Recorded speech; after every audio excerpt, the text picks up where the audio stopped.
Hello and welcome to the second episode of Season 5 of Les Oderants. I am Dan and I am joined, as always, by the three finest minds in modern perfumery, Fliss, James and Ben. Say hello, motherfuckers. Hello, motherfuckers. That's right. Now, apparently, someone commented on the Facebook group that, Mummy, that man has such a lovely, warm voice, but he swears too much. They weren't talking about me. They were talking about James. James, do you swear too much? I don't think so. Well, no. I fucking do. I mean, it's probably one of the least sweary, actually. Yeah, he does say some filthy shit, though. Yeah, some, like, absolute fucking filth. Quality over quantity with James, isn't it? Then it all spurts out. Well, this... It's far too early in an episode for the word spurt. Thank you for this. Right. Okay, good.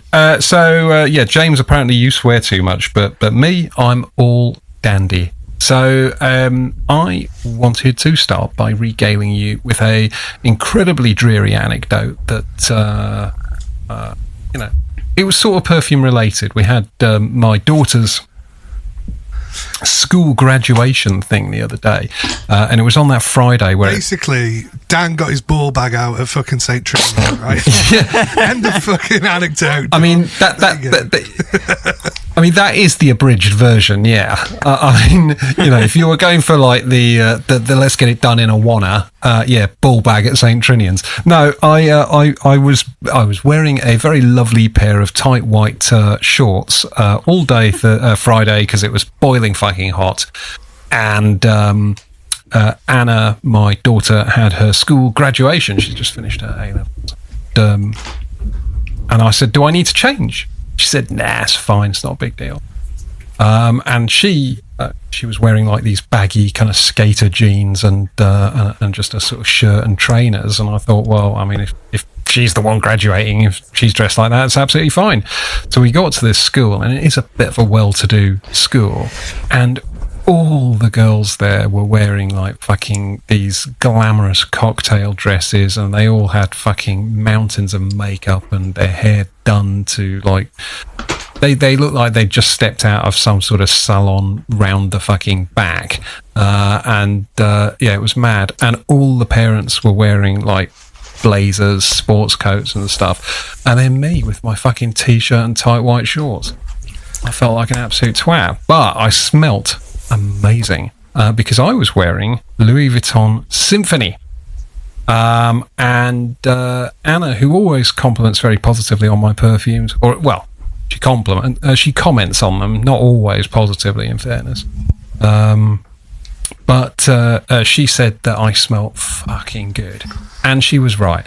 It's a absolutely perfect like hot weather fragrance, just classy, bright, clean citrus, really natural smelling, smells like actual kind of grapefruit, and just absolutely marvellous. So it helped me overcome my sense of imposter syndrome wearing my extremely tight white shorts.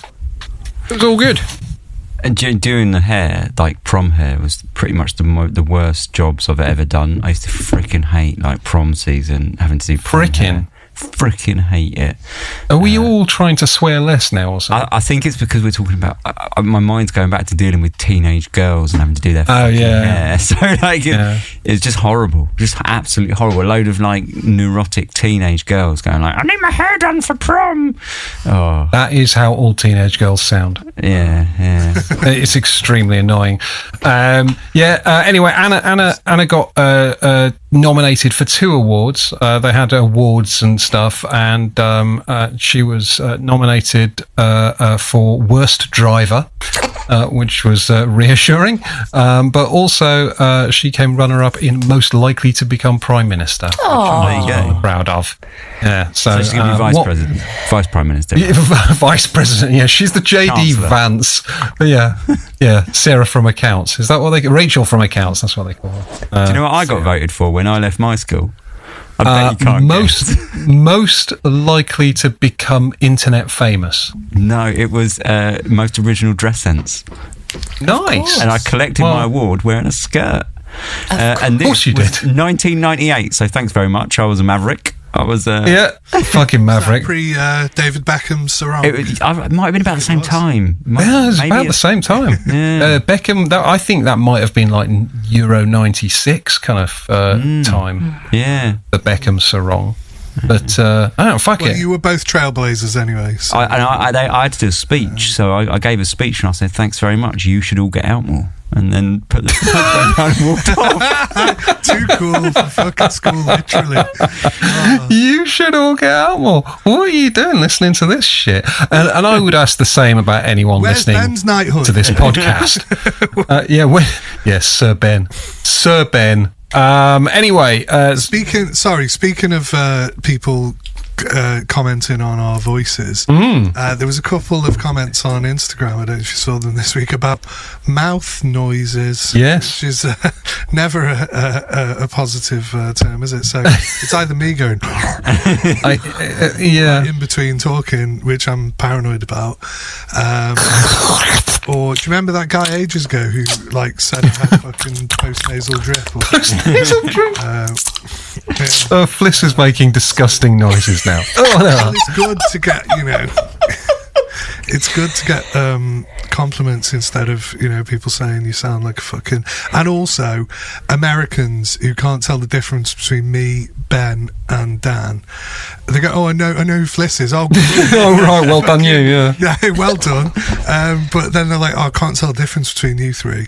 And it's like, fucking hell. I mean, it's three quite distinctive accents, isn't it? It's I would say so. It's not like America where they genuinely don't really have accents. Yes, they do.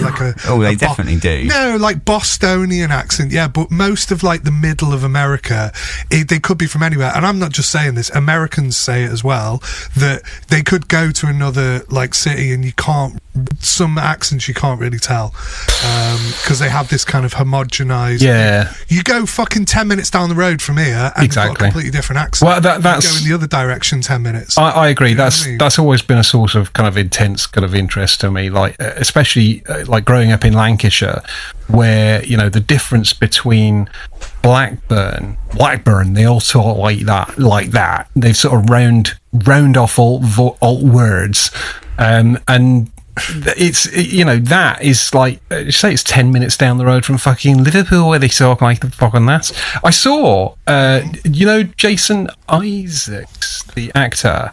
I saw him. I like him. Yeah, well, I saw him. I don't know where it was. It might have just been on Instagram, but he was explaining that the different accents came about from different sort of physical sort of things, like particularly like Liverpool dock workers had to learn to talk without breathing through their nose because of the fucking smell, off all the like the fucking cargo and stuff that was stinking. And then and then there was a Birmingham sort of black country one where they sort of talk like trying to not get anything in their mouth, like the soot and stuff.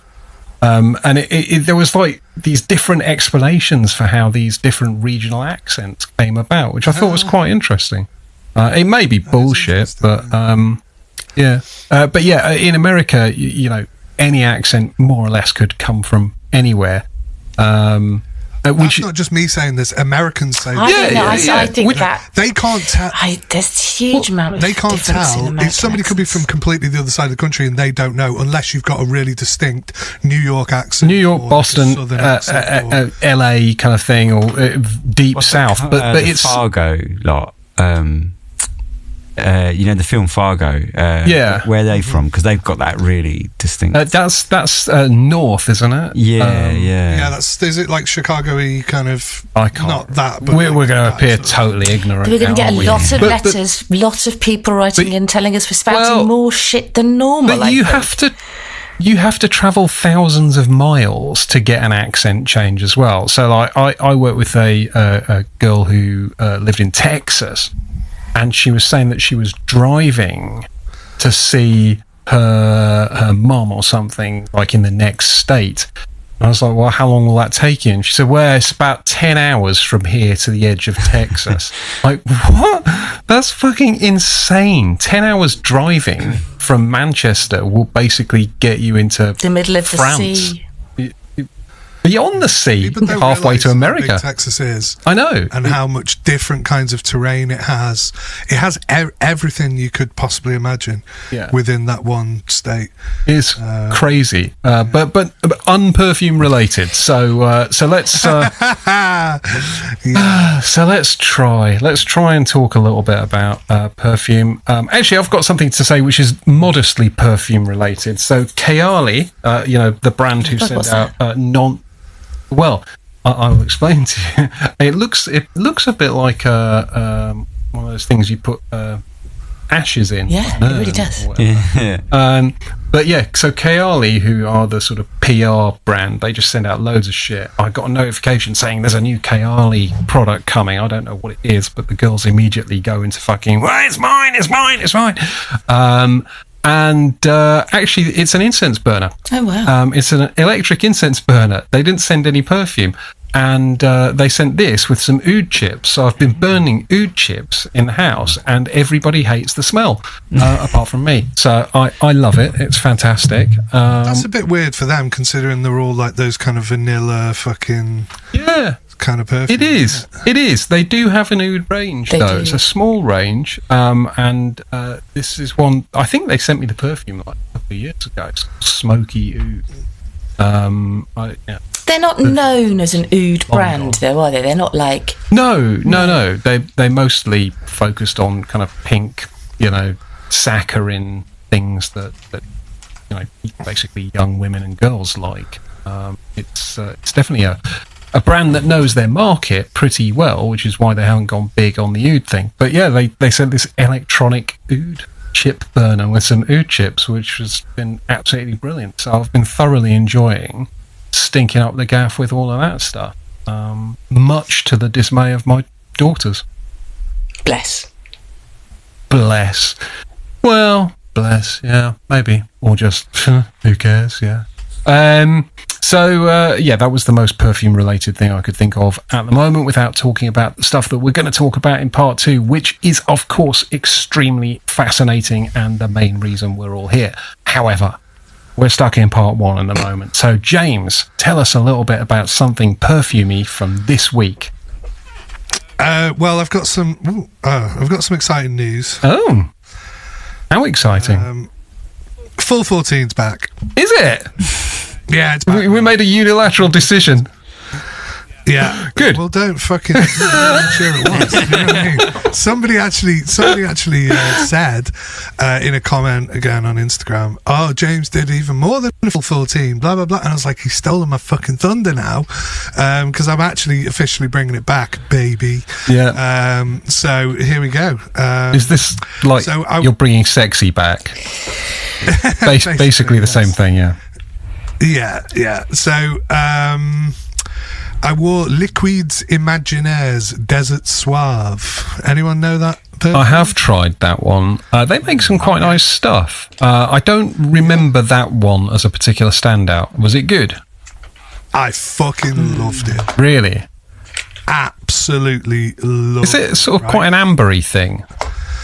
Yeah. It's dead ambery, dead sandalwoody, dead musky, dead fucking just everything. It's quite modern. It's got loads of it's just really warm and fucking delicious, and loads of depth to it.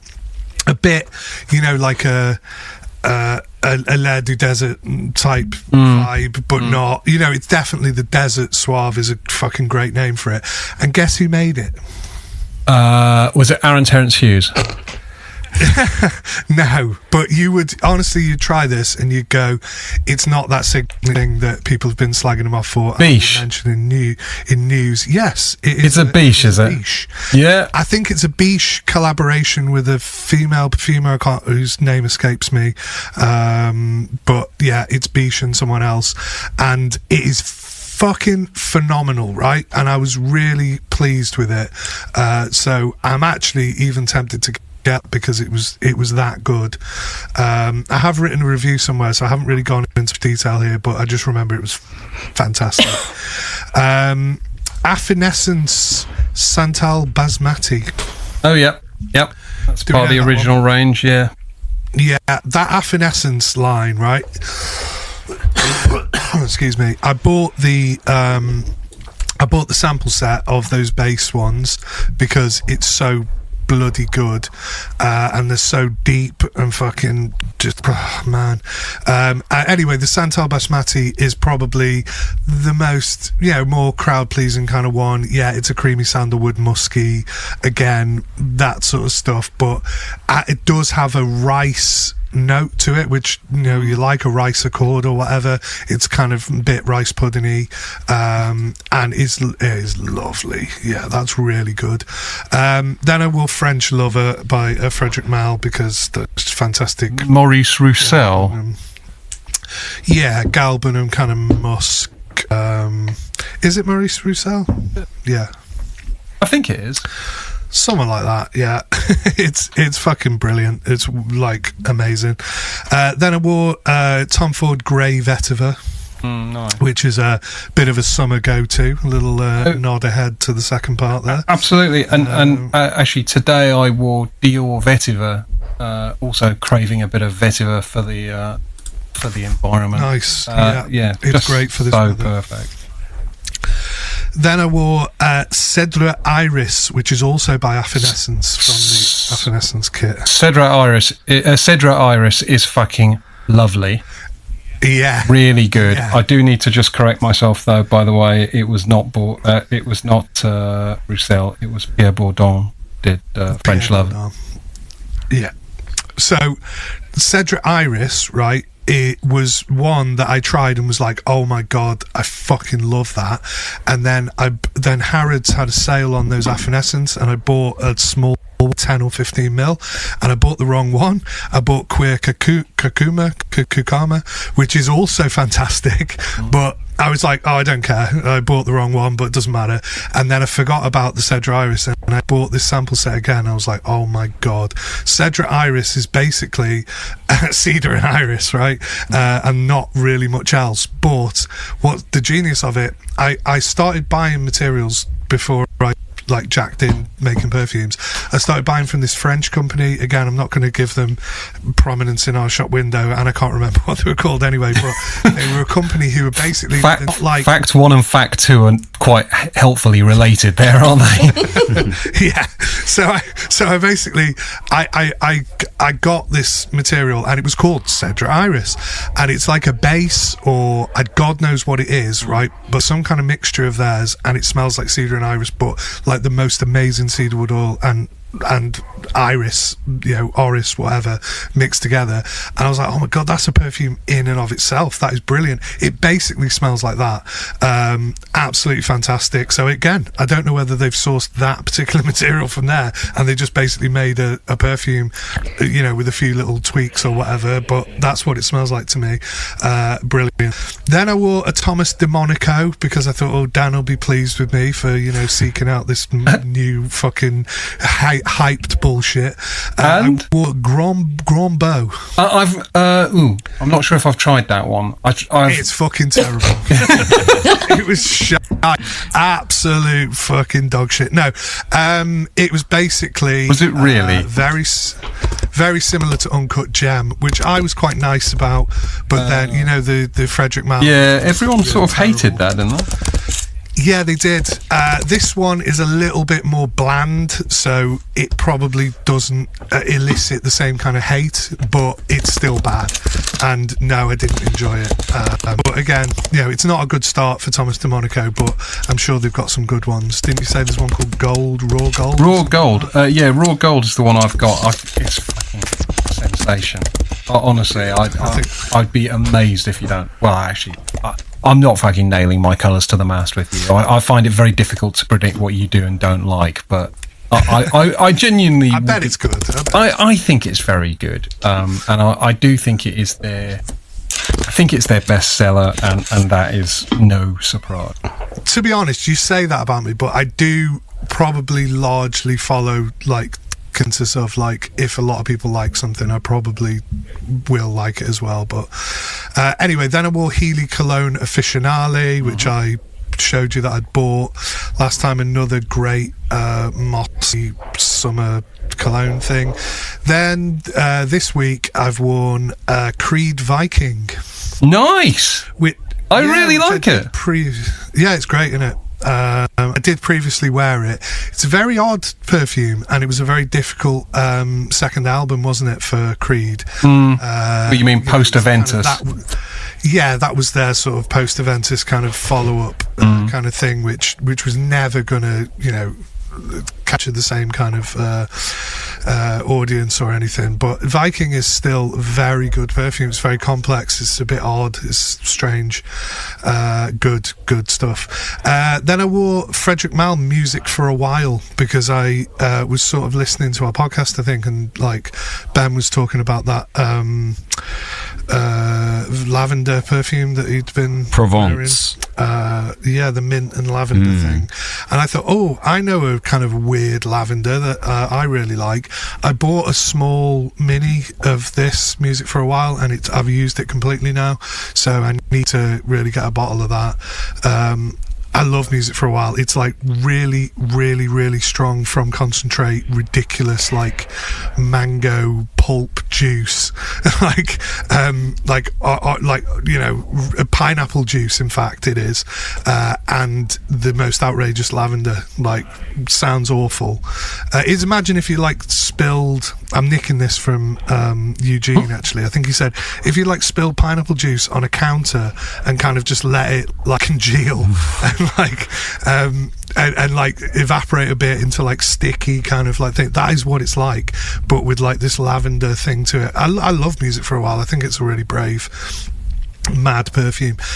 Then Nothing the next day, just to give my nose a rest. Nice. Then I wore Les Indemodables Orange Sirocco, which is that was the one from last year. Latest one. The last one before this one they've just brought out. I remember being disappointed by that one. Yeah, I was. I really didn't like either. No, but I sense the but. Well, no. What the thing is, I went, okay, there's clearly some really nice orange blossom material in this. There's clearly some things, but it's kind of powered by sort of ambroxan, and it's like modern, it's chalky and kind of very powdery. If someone said, there's a powdery orange blossom, I'd go, give it here, I really want to try it. And I don't care, about things that are overdosed with ambroxan and stuff like that, but I just really didn't like this. I don't know why. I do not know why, because I love orange blossom, but I always go, this one's too waxy, or this one's a bit indolic, or this one's a bit whatever, or this one smells a bit cheap. But I was kind of craving some of that cheapness. Do you know what I mean? I was like, where's the waxy indolic aspect of it? Doesn't really have any, and that kind of threw me off it really, and I found it quite annoying to wear. So no, I didn't really enjoy it. Annoying, fucking annoying. I put in my notes about it that there was obviously some lovely materials in there, but it just came away both incredibly heavy, but also too close to my skin, and it felt as if it was cloying and very thick, but also with almost minimal sillage. And I wanted it to be like a big bubble of sunshine, and it was like the opposite of that. Just this sort of wet dollop on my wrist. I didn't like it. Well, I love the Serge Lutens Fleur d'Orange. Yeah. Which has this really sweaty cumin note with it, which you go, really? You're going to make an orange blossom like a thing? And it's really waxy orange blossom with this like dank kind of cumin. But it's amazing. And when you wear that in the heat, it's just like, it opens up and it's incredible. So if someone said, no, there's like a fresher kind of ambroxan-y sort of like version of that's powdery, I'd go, yes, please. But in practice, I did not like it, which is strange. Then I wore Rose Ikebana by Hermes. Is that somewhat similar to? It's not as good because I remember really liking Gallop. Is it similar to that? No, at all? I think it's. I think it does have that Hermescence feel. It's certainly, the DNA is there, but it's much fresher. It's much more like a tea rose. There's none of that leather in there, whereas Gallop is like a really jammy, leathery rose, and this one feels much more. It's kind of like fresher, more aquatic. Yeah. It's nice. It's very pleasant. My mum was like, "Oh, that's kind of it's pleasant, kind of sort of a little bit bland, maybe." I do have a little mini of it, like the little 15 mils or whatever they are, 10 mils. It's enjoyable. I think it's fine, but there's so many good, really, really good cheap roses out there. Why would you pay 350 quid for a bottle when you can go and get Paul Smith rose for 20 quid off the internet? It's like, and I think if you sprayed them next to each other, they're not the same, but the quality is no different. You wouldn't smell the Hermes and go, "Oh my god, the quality is amazing." It's nice if you have got a lot of money and you're collecting the Hermes line, or you only ever wear Hermes perfumes, darling. In that case, that would be your rose of choice. Sure. But if you've got any sense, I think that you can certainly save a lot of money and still smell like a nice rose somewhere else. Yeah.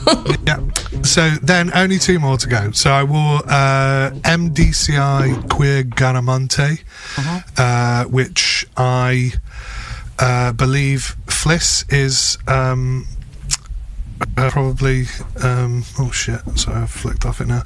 Probably familiar with. I think we've talked about it before. Queer Garamonte. It's fantastic, like creamy labdanum. A little hint of rose, but it's like musky, creamy, sandalwood, all this kind of stuff. Very opulent. It's like staggeringly kind of opulent. I love it. It's very much a sort of, much of a, how do you make like labdanum this kind of just rounded, like beautiful thing. Is sort of leathery as well. I remember being absolutely bowled over by it when I first ever tried them, when I got samples when they pretty much first came out, and I was like, I love that one, and I'd never bought it, but then I realised, because if you buy direct from that guy, is he called Claude? Yeah, Claude. If you buy directly from the website, which turns out to be really fucking hard because it's all like MS-DOS, you just email him. Like you don't have to buy it from the website. You just email him and he'll send you everything. Yeah, that's it. Well, I mean, it's a little bit fucking dodgy, innit? It's not like there's no e-commerce on there. It's just like email that guy and he'll email back and go, yeah, all right, what do you want? Yeah. Hello, my name is Claude. Give me all your money. But anyway, he's really sound. He is so sound. He's a good egg. Basically, he sends, so when you buy a full bottle, he'll send you like the little set of, I think he sends you like basically, he sends you 5 so you get your main full price bottle. He then sends you 5 11ml samples of your choice, and I know that they used to be splash bottles, but he's just upgraded, so those are now spray bottles as well. So you, in addition to that, and then you also he'll throw in a handful of 2ml samples in little decant bottles as well. So in addition to your full price, you then get an extra 55ml of whatever you want. And if you buy one with the bust, you get 2 packets. Wow. 5. It's an amazingly generous deal. So that's what I've got. It's great. Yeah. So I actually had Queer Garamonte, so I thought, I'll dig that out because I've got 2 of those samples. Yeah, it's a great. And I was like, oh yeah.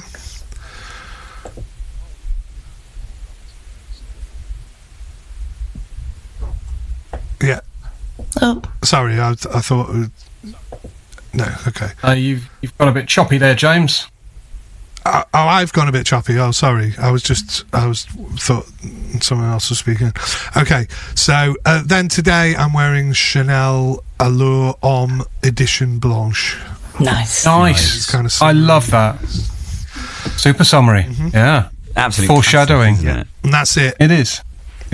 Awesome. Well, it was nice to have a return of the full 14. I think it's been some time since that was retired.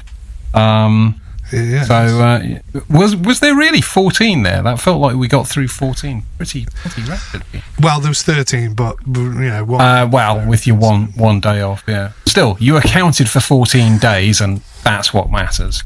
I've tried loads of other stuff, and I've bought another perfume. Can you believe? No, what did you bought? Yeah. What have you copped? Yet, but I bought S05EP02, the one that smells basically like Invasion Barbar. Is it 1725? 1725, yeah. Nice. You get a good price on it. I think it was 80. What's that for? 120 ml. Yeah, it's all right. Funnily enough, so do you remember last year maybe when Fliss and I went to the Ormond Jane event, which we reported back from, and shortly before that met up with Matt Keane, Questioning Scents, Matt Keane, and Matt was wearing that Histoire de Parfum. And it was sensational. And I have tried it a couple of times, and I always found it a bit like the sort of, don't sound twatty, but I found it like the cheap sort of powdery version of Invasion Barbar. But actually, it wasn't. It was, to smell it on someone else, it was much, much more interesting than I'd given it credit for. Maybe it just smells different on you, though. These things can. Yeah. Oh yeah. Say skin chemistry. Say skin chemistry, and someone gets fucking rugby tackled to the floor and pummeled until they never say that shit again. Skin chemistry. I'm triggered. No, triggered. No, I think it's a slightly less because nothing can have more of like that, like herbal note. Is it like thyme or something in the top of Invasion Barbar that's like just really prominent? It's either oregano or thyme or something like that, and I don't think it's as prominent in this. I think that's pretty much the only real kind of difference, I think. Yeah. Cool. All right.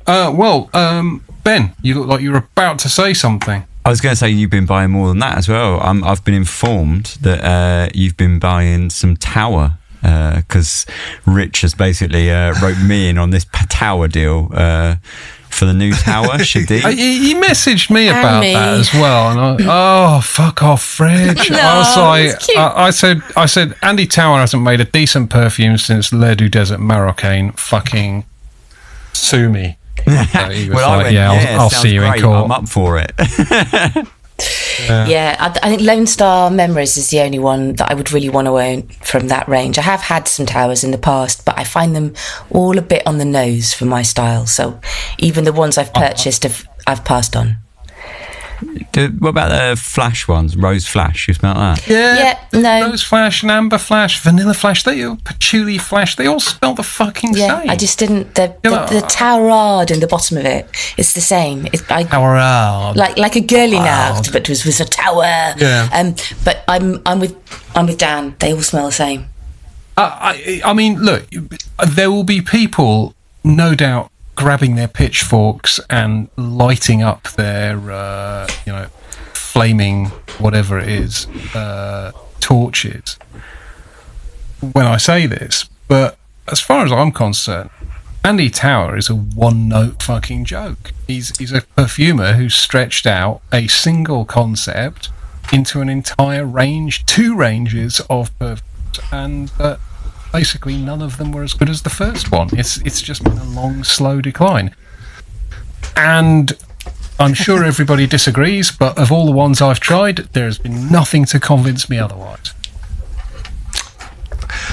I think that's a little unfair, but I can see why you think that. Yeah, you're entitled maybe to that opinion, but yeah, I mean, I think he's. I mean, if you want to talk about real mavericks, Mavericks, yeah. I think he is he certainly created like his own thing. I certainly I think like there's an incense one that people go on about, like that is shite, like that is a rubbish one, right? But as far as his other ones are concerned, he's got that oud one that's really crazy. Lone Star Memories is great. What other ones has he got? He did that. Some good there's a rose one. That's good. Is it Rose de Kandahar or something like that? But I tried that, and I remember thinking this smells like LDDM with rose, and it's just it didn't do anything different to me. I probably haven't smelled enough to be able to legitimately own that point of view, but that's certainly how it seems to me. Yeah. So, I don't know. Hey ho. Well, this one's got like castoreum. I didn't even know anything about it, and Rich was going, "Come on, have 10 mils of it." And I'm like, 10 mils for 50 quid. I'm like, what? Like, do I really want this? And then I looked on the notes, and it had like castoreum and I don't know, sandalwood and something. And I was like, yeah, go on then. All right, I'll give it a go. Why not? Get you? Yeah. Okay, so 50 bottles or something. Multi-buy. Right, so basically what we all know now is that Rich basically has been in touch with all of us trying to fucking sell us his whatever this is, split. Yeah. Nice one, Rich. You're not getting me involved in that bullshit. Ben, tell us something about perfume. Well, I've been wearing like more or less the same 2 or 3 things for about 2 weeks. But an interesting one, because I wore a lot of Symphony, funny enough, by Louis Vuitton, and I wore Sur La Route, but seemingly for about a week by accident, because it's like the Amouage that we spoke about last time, where it's on this jumper, and this jumper just stinks of Sur La Route now for like ever. I don't understand this. I mean, you've said this before, that you think Sur La Route's incredibly strong. I thought it was quite a sort of like, it was gone fairly briefly for me. I thought it was quite weak. Well, I haven't worn this jumper for about 4 or 5 days because it's been warm, and I put it on this evening, which is getting a little bit nippy, and it stinks of Sur La Route still, really stinks. So yeah, I've been wearing that unintentionally for a long time, but I love that. It's great. It's weird. It's like this sort of citrus, but it's just a little bit dirty as well, which I quite like. It sort of reminds me of like, it is quite dirty. Yeah, it's almost like like a box of lemons that have been dragged down a concrete path for, I don't know, too long or something. They've got, it's all for too long. I think any amount of time would be too long. A bit dirty. It's great. I don't know. It's an interesting one. Did you say you've got Orage as well? Yeah, and there's similarities between the two. I think they divert after some time. I think when you first spray them, I remember when I first sprayed it, I was like, well, this is just a bit like Sur La Route. But I think you give it like a sort of hour, and they do like sort of split a little bit, and you get the more vetiver-y side of the Orage sort of comes out a bit more, and I think that sort of moves it away. But yeah, very similar at first. At first I was like super disappointed, because I was like, why have I bought this? I've got 2 perfumes that are the same. But yeah, it does move away a bit. I prefer Sur La Route to Orage. I think Orage is a bit boring in comparison, just because Sur La Route has that like kind of slightly dirtier edge that I just think makes it stand out a little bit more. Orage is quite petrichor, I find. Yeah, and I sort of like the smell of it on like a blotter, but then when I wear it, I'm like, I don't think I like this very much. It's a sort of strange one. Normally I'll like the smell of something on a blotter, and I'll go, oh yeah, no, that's quite different when I wear it. But it smells the same on the blotter, and it smells the same on me. I just don't. Do you ever get some weird experience to Terre d'Hermès, because it gets compared to Terre d'Hermès quite a lot? A little bit, but it's like, it's different enough, I think. Oh yeah, I mean they're quite different, really. I mean, Orage for me was just it does sort of smell like rain in a weird kind of way. Not. So there's a perfume by Royal Crown, the Perfume and stuff, called Rain, which I bought hoping it'd smell like rain, but it doesn't. It smells like green Irish tweed, which is like fucking ridiculous. But Orage is the closest thing to a truly sort of clean petrichor rain, sort of post-storm kind of smell that I could think of. It sort of captures that brilliantly without being like just a big globby sort of grassy patchouli, which I think, when people say petrichor, often they mean sort of quite dirty patchouli, but this actually smells like the air after rain. That's the geosmin. The petrichor is caused by the molecule called geosmin. Right. Yeah, and okay. It's the geosmin that makes it smell like dirt or damp earth, right. because the earth literally, when the rain hits the ground, it releases the geosmin up, so there is that earthy smell. Right, that is a naturally occurring molecule that we all smell. Have you ever smelled Amouage figment? Yeah. That's petrichor. I must have done. But I don't remember. I don't get petrichor from that at all. But what? No, it's like pure, like dirty, mulchy petrichor. No, I get the bottom of a vase of flowers. Oh no, but you're thinking Figment Man. I'm thinking Figment Woman. Figment Man, sorry. Sorry, no, you are right. Figment Man is very petrichor. Very petrichor. Just smells like a damp forest. Yeah. It's brilliant, but Jesus, it's very strange. There's one called Thunderstorm as well, by Christopher Brosius in his Demeter line, that is just, it's basically just a single molecule geosmin in a bottle. It's got, there's no story, there's nothing, it's just linear geosmin. Yeah. Okay, Ben, what other stuff have you got? Last one that I guess the last interesting one that I've been wearing a lot, the Nisaba Provence, and that's still good. I still love it. Still good. I'm still waiting for my sample. Yeah. But the last one that I've been wearing that I thought was interesting was MCM Oris, which is a fucking bizarre Iris Oris perfume, and it's an MCM a clothing brand. Yeah. Like bags, clothes, bags probably more than clothes. German. They sold it. It's South Korean now. I think they still sort of pretend it's German, but it's owned by a South Korean company now, who tried to sort of rebrand it all and get it all sort of trendy again, because I think it slipped out of trend a bit. But yeah, anyway, Oris is a bizarre old perfume, and it's sort of like almost like metallic glacial sort of citrus, but then you chuck in a load of Oris, which is obviously, quite sort of like creamy, quite powdery. So you get this like weird contrast between the two. But it is actually really nice, and it basically makes like an Oris perfume that is like completely like summer appropriate. In quotes, sort of thing. You sent it to us all once. Oh, really? It would surprise me, because I think it's quite interesting. It's not like the best perfume ever, but I think it's a really interesting perfume in that what it's trying to do. I remember it being weird, yeah. Yeah, it's definitely weird. That might have been before my time, because I don't remember it at all. I don't remember it either. Well, I'm glad it was forgettable enough. Yeah. But yeah, that's about it. Well done, James. I think it is quite interesting. I wouldn't buy it like full price or now, because they're quite expensive. But I bought it off a group real cheap. But that was great for that. But yeah, no, it is an interesting perfume. It's a good summer perfume that does something a bit different for a summer perfume, if you like. For the hot weather perfumes. Still kind of sticks down that kind of citrus route, but it takes it in a different direction, which I thought was interesting enough. Yeah. Cool.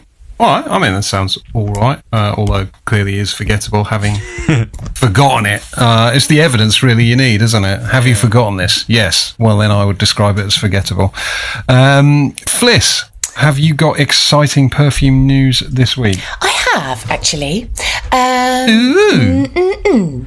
I went up to London to go to a talk by Camille Goutal and Isabelle Doyen, who were talking in conjunction with Brooke from Saint-Celier about their line Voyage Imaginaire, but obviously because it's Kim Goutal and Isabel Diane, we talked about a lot of other things as well, like Goutal. Wow, that's like your ultimate moment. That's like I don't get starstruck at all.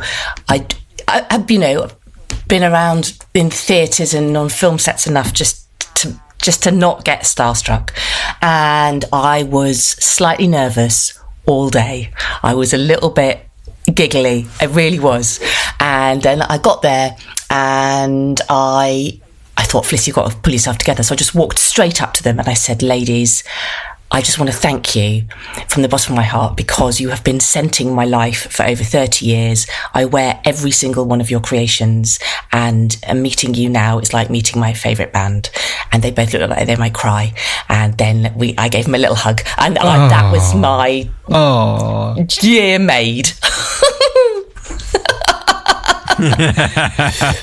I should have tried harder. I didn't. Fuck. But yeah, it was lovely. It was really nice. And I'm not going to talk about any of those perfumes because I'm still testing them all at the minute.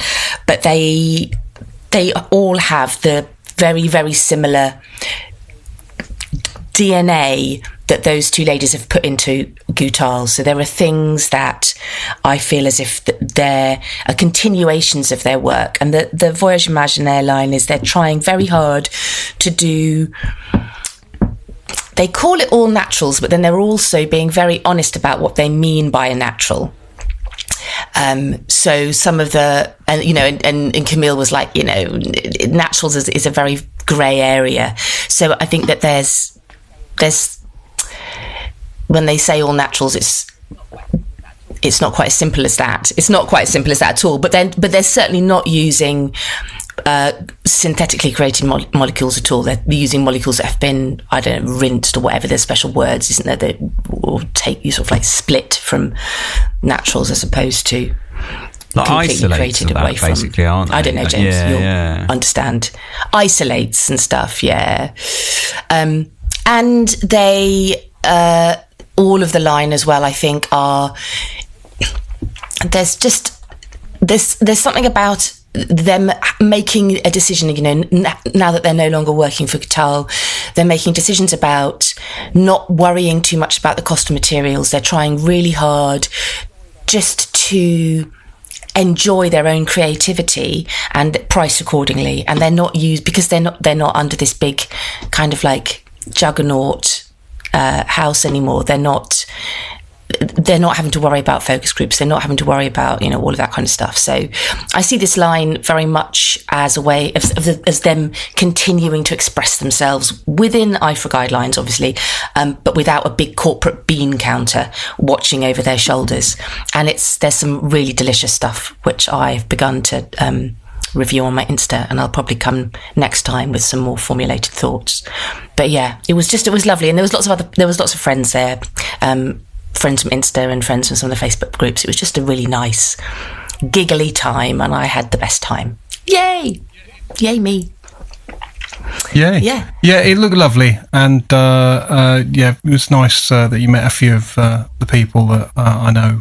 Yeah. Well, I know at least one of them actually listens to this podcast for reasons unknown. But sounds like. It sounds like a good night. It was lovely. It was really delicious.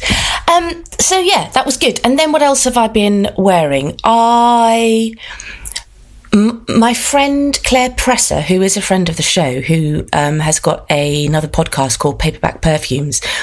Last time I was on Paperback Perfumes, she talked about a one-way bridge perfume called Haute Horowitz. I think it's Horowitz.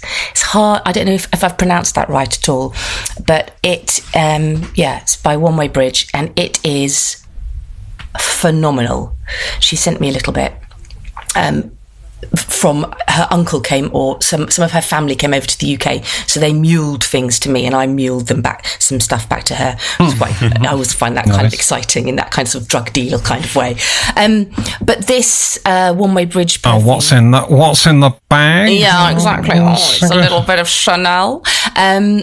it's incredibly thick and oily and fatty mouthfeel. It's got a lot of the base is really heavy with whipped butter, amber, oud, musk. It has a porcini note, which makes it very mushroomy. But then on the top, it's got apples and raspberry seed and jasmine and a little bit of turmeric to spice it all up. But it just the upshot is this kind of thick oily, fatty gourmand that's not a gourmand as you would. There's no sugar in it. Do you know what I mean? Mushroomy is. It's almost like curious.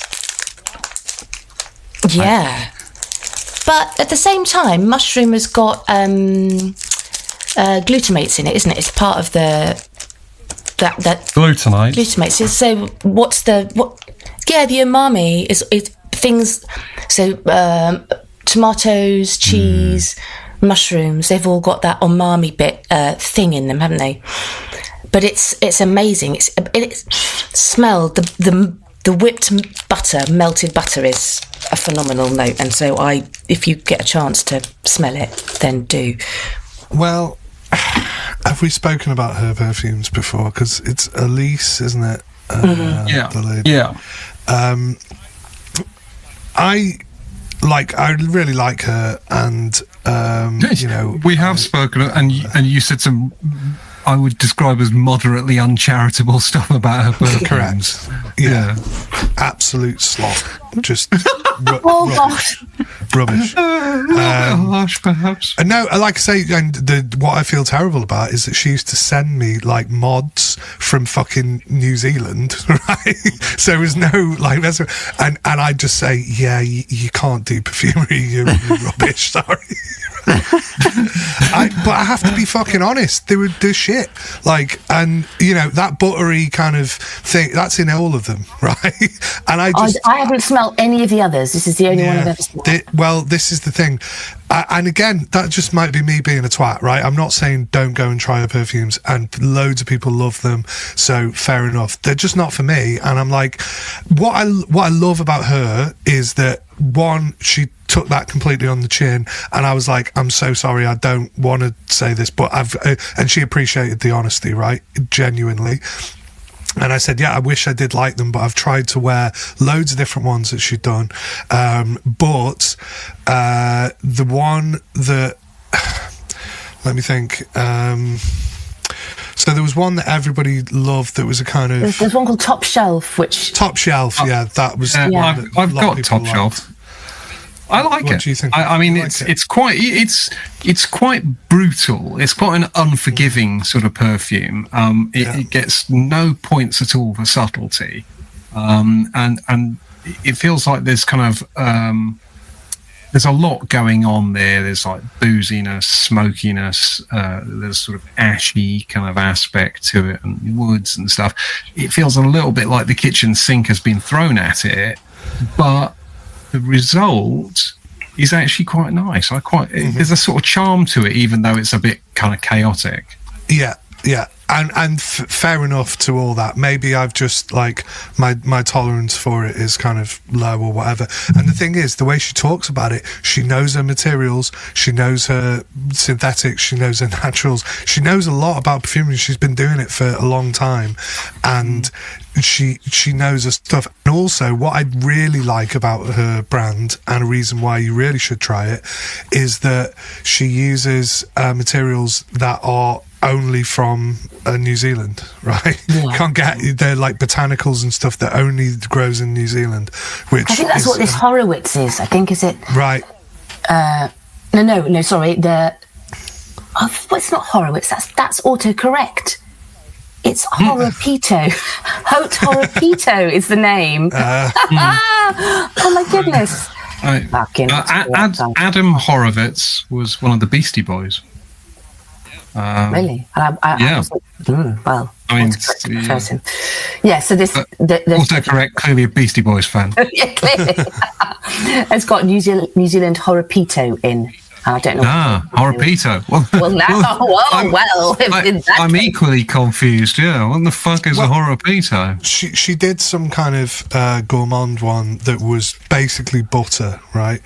And butter. It was just too much. And again, it could just be a taste thing. And like I say, I'm being a bit facetious and kind of laying it on a bit thick. I didn't really, I don't hate them or anything, but I just was like, they're so heavy and like just like clunky and kind of witchy. There's no like room to breathe. There's no kind of like stuff that I think perfumery should be. It is all the kitchen sink is thrown at every single one, and they're very, very concentrated as well. Like she'd be like, I just like my minimum is like I work at like 40%, or I'd be like, fuck, that's like a hell of a lot of materials you use in there.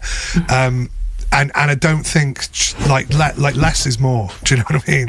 Like trying to dial that back maybe and just go, right, I'm gonna try and make something in like a normal eau de parfum range, and maybe see if I can like bolster it with other things and try and like push it out a bit so it's a bit more. There's none of that in those perfumes. That's all. That's my main sort of critique of them. But like I say, Elise, lovely person, very much appreciate her kind of talking to me about making perfume and stuff. So I feel horrible, like, but I've got to be true to what I think, and that's what I think. Gotta be me. I've gotta be me. All right, what else, Fliss? I tried Les Nuits by Astier de Vellante, which is a Dominique Ropion. I don't know if any of you've heard of Astier de Vellante. No. Oh. Go on. Tell us about this. My friend Ksenia Love is a Scent, who's also a friend of the show, sent me a mystery packages, and this was number 1. And oh my God, it's amazing. It's this deep amber patchouli rose that initially smells almost like polished wood floors, but then it quickly moves into something that's really warm and resinous. The patchouli is really woody, and there's a rich, almost like a red wine feel, and then it softens into this lovely feminine iris, this very deep velvety lipstick fatty iris rose thing. And the dry down is not a world away from the original vintage Femme de Rochas parfum, not the modern formulation, but the vintage Femme parfum. And I would wear the fucking hell out of it.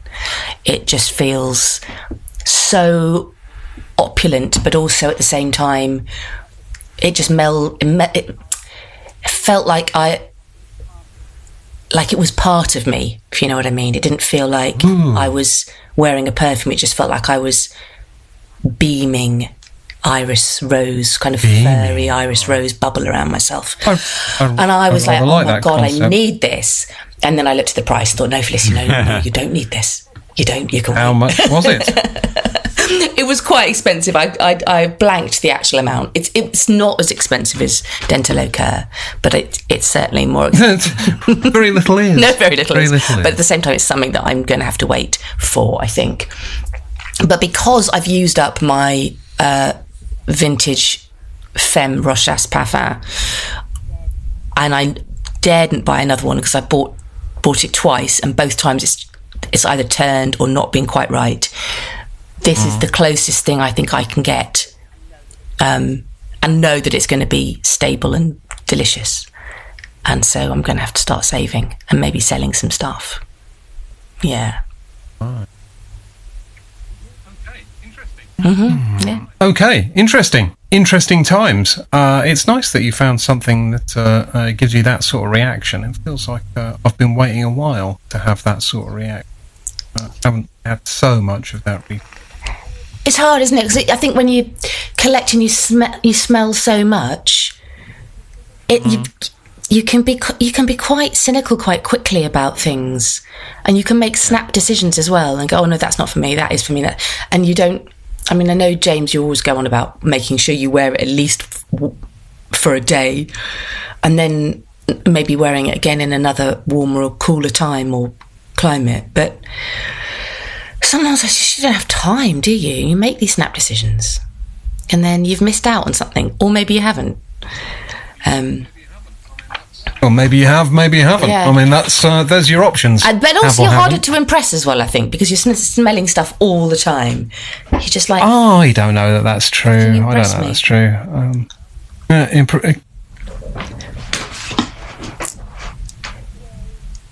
Astier de Villante is the name of the house, and the perfume is called Les Nuits. All I can hear when you say that is Asti Spumante. Yeah, it is exactly like that. It's just Asti Spumante. Have a glass of Asti Spumante. And yeah. Nice.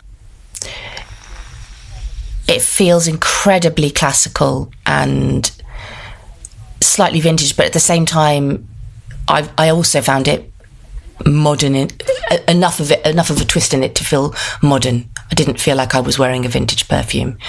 I loved it. Absolutely loved it. Nice.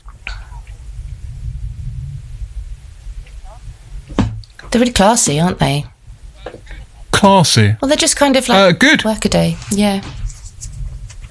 Excellent. Well, I can't think of anything else desperately exciting perfume-wise.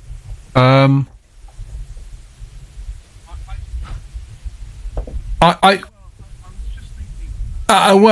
was just thinking. Yesterday, I wore. It was like 30 degrees or something, and I wore 10 sprays of Louis Vuitton. I don't really know why. I thought, yeah, fuck it. You know, I'm just gonna, because you always go on about, well, yeah, I'll just wear whatever, whenever, man. I don't believe in seasons. I was like, well, practice what you preach, Daniel. So referring to yourself in the third person when you know you're being naughty. Exactly. Come on, Daniel, you can do this. Right. So I just got out. So fuck it, let's go. And you know, I think, Fliss, you described MFK's Oud Satin Mood as being, you don't wear it wears you. Yeah. And I felt like for the most of the day I was being led around by a fucking perfume. I mean, that thing has some cojones as a perfume. But weirdly, I didn't hate that either. I actually really enjoyed it. And it just sort of strengthened in my head my sort of rather it's sort of almost profound kind of revelation about Ombre Nomad, that actually I love it. And I don't really understand why. I spent years trying it, you know, repeatedly going, oh, yeah, don't like it, and then something just sort of clicked. Yeah, I fucking love this. I love this so much that I'll wear 10 sprays of it. On a really hot day. On the hottest day of the year. I mean, what were the reactions like? What did everyone else think about it? Do you know what? I mean, all joking aside, no one said shit. No one said anything. Yeah, no one gives a shit. And also, I mean, I don't really give that much of a shit either. You know, it's always nice when people say, hey, you smell great. Yeah. But no one ever says you smell terrible, and it's very rare, unless you're in a sort of really confined space and you've overdone it. It's very rare that people are kind of evidently sort of choking on your perfume. I was outdoors for most of the day, did stuff, you know, walked around, blah blah blah. It was all good. I went in John Lewis, and I was just thinking if I tried any perfume. And I did, so that was pretty interesting. I've got a few more like that, if you like. I have some others. Other like anecdotes where I basically didn't do very much. Brilliant. No, can't think of anything else. Does anyone else have anything else they want to fucking say about their week in perfume before I wrap this bullshit up and move us to part 2. Yeah. Just one thing. I've been kind of making a habit of commenting on the articles on Fragrantica. So, do you remember we had the one from Beliki slagging off the perfumers who smokers? Yeah. I mean, this isn't actually, it's quite a good article, really, but it was very much. I mean, they all fucking listen to this, don't they? And then just regurgitate what we've said. Naturally, that's what I like to think. Yeah. I mean, it's such rich quality material. It's like we've been saying this for fucking years, but they kind of go into right. Okay,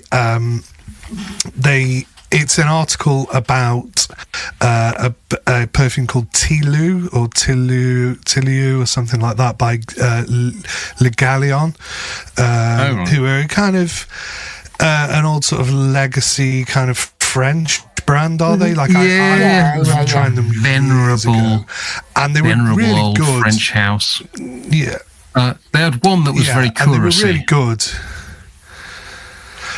Yes. And anyway, so they've got a bit of a revamped line from what I can see. They've got quite a few more perfumes than I thought they did.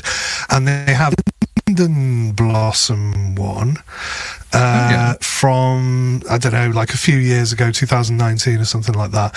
And it was just basically this guy who'd written this article, one of their sort of Russian contributors, I can't remember his name now, and he was just basically saying how Tilia and Ganymede and all those kind of ones that Biche has done for Marc-Antoine Barrois are just loud, obnoxious shite, and if you want a good Linden Blossom, don't get Tilia, get this Tiliu, which is also by Biche, but he did it a few years ago when he wasn't like people going, just turn it up to 11, motherfucker, and do this. They were just basically going, just make us a nice classy Linden Blossom for our Le Gallion brand. And apparently this is a really authentic, really nice kind of, I'm assuming it's like a Soliflori type vibe of Linden Blossom, which I love, by the way.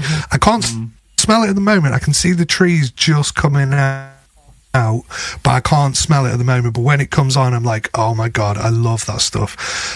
So let's see. And I've ordered a sample of it as well. I've been fucking very busy. This is like, I've not been into perfumes, and I read that article and I went, I'm going to get a sample of that. This is all in the spirit of research. I've got a sample coming in the post, so I will tell you. I tried some samples this week actually, and I do want to talk about them. Here we go. Second half. No, I'll talk about them in the second half because I think summary samples, were they? Yeah, they are. I mean, I won't. I'll spoil it by telling you that they were both Guerlain Neroli perfumes, and they are both just unimaginably good. And I'm having like a Neroli resurgence over here. We're having a Neroli party, and none of you are invited. Because I basically don't like the whole human interaction thing. Not a huge fan of actual people. Big fan of dogs though. Do like dogs, so feel free to send your dogs over. Right, I think that's enough nonsense and hollow talk about perfume for part 1. Why don't we grab some quite warm libations and get back in just a matter of moments for part 2 of Les Oderants. Stick with us.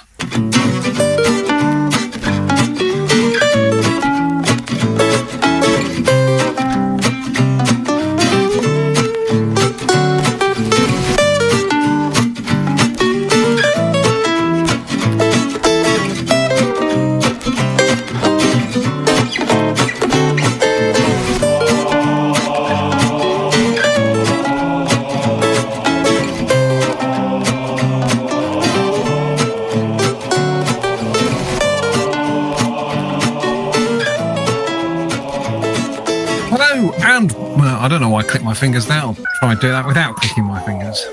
Hello and welcome back to part 2 of Les Oderants. This week, because it has been... Who's clicking their fingers?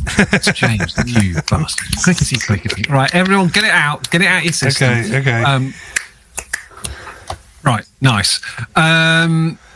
because it's been unduly hot, and because we are great creative minds who really only come up with the very most involved and intellectually rigorous perfume discussions imaginable, this week's episode is all about top 10 summer bangers. It's creative thought like that people tune into the episodes for. And I mentioned just before the break a couple of perfumes that I tried this week, and they go straight in near the very top of my top summer bangers. By the way, it doesn't matter if you haven't got 10.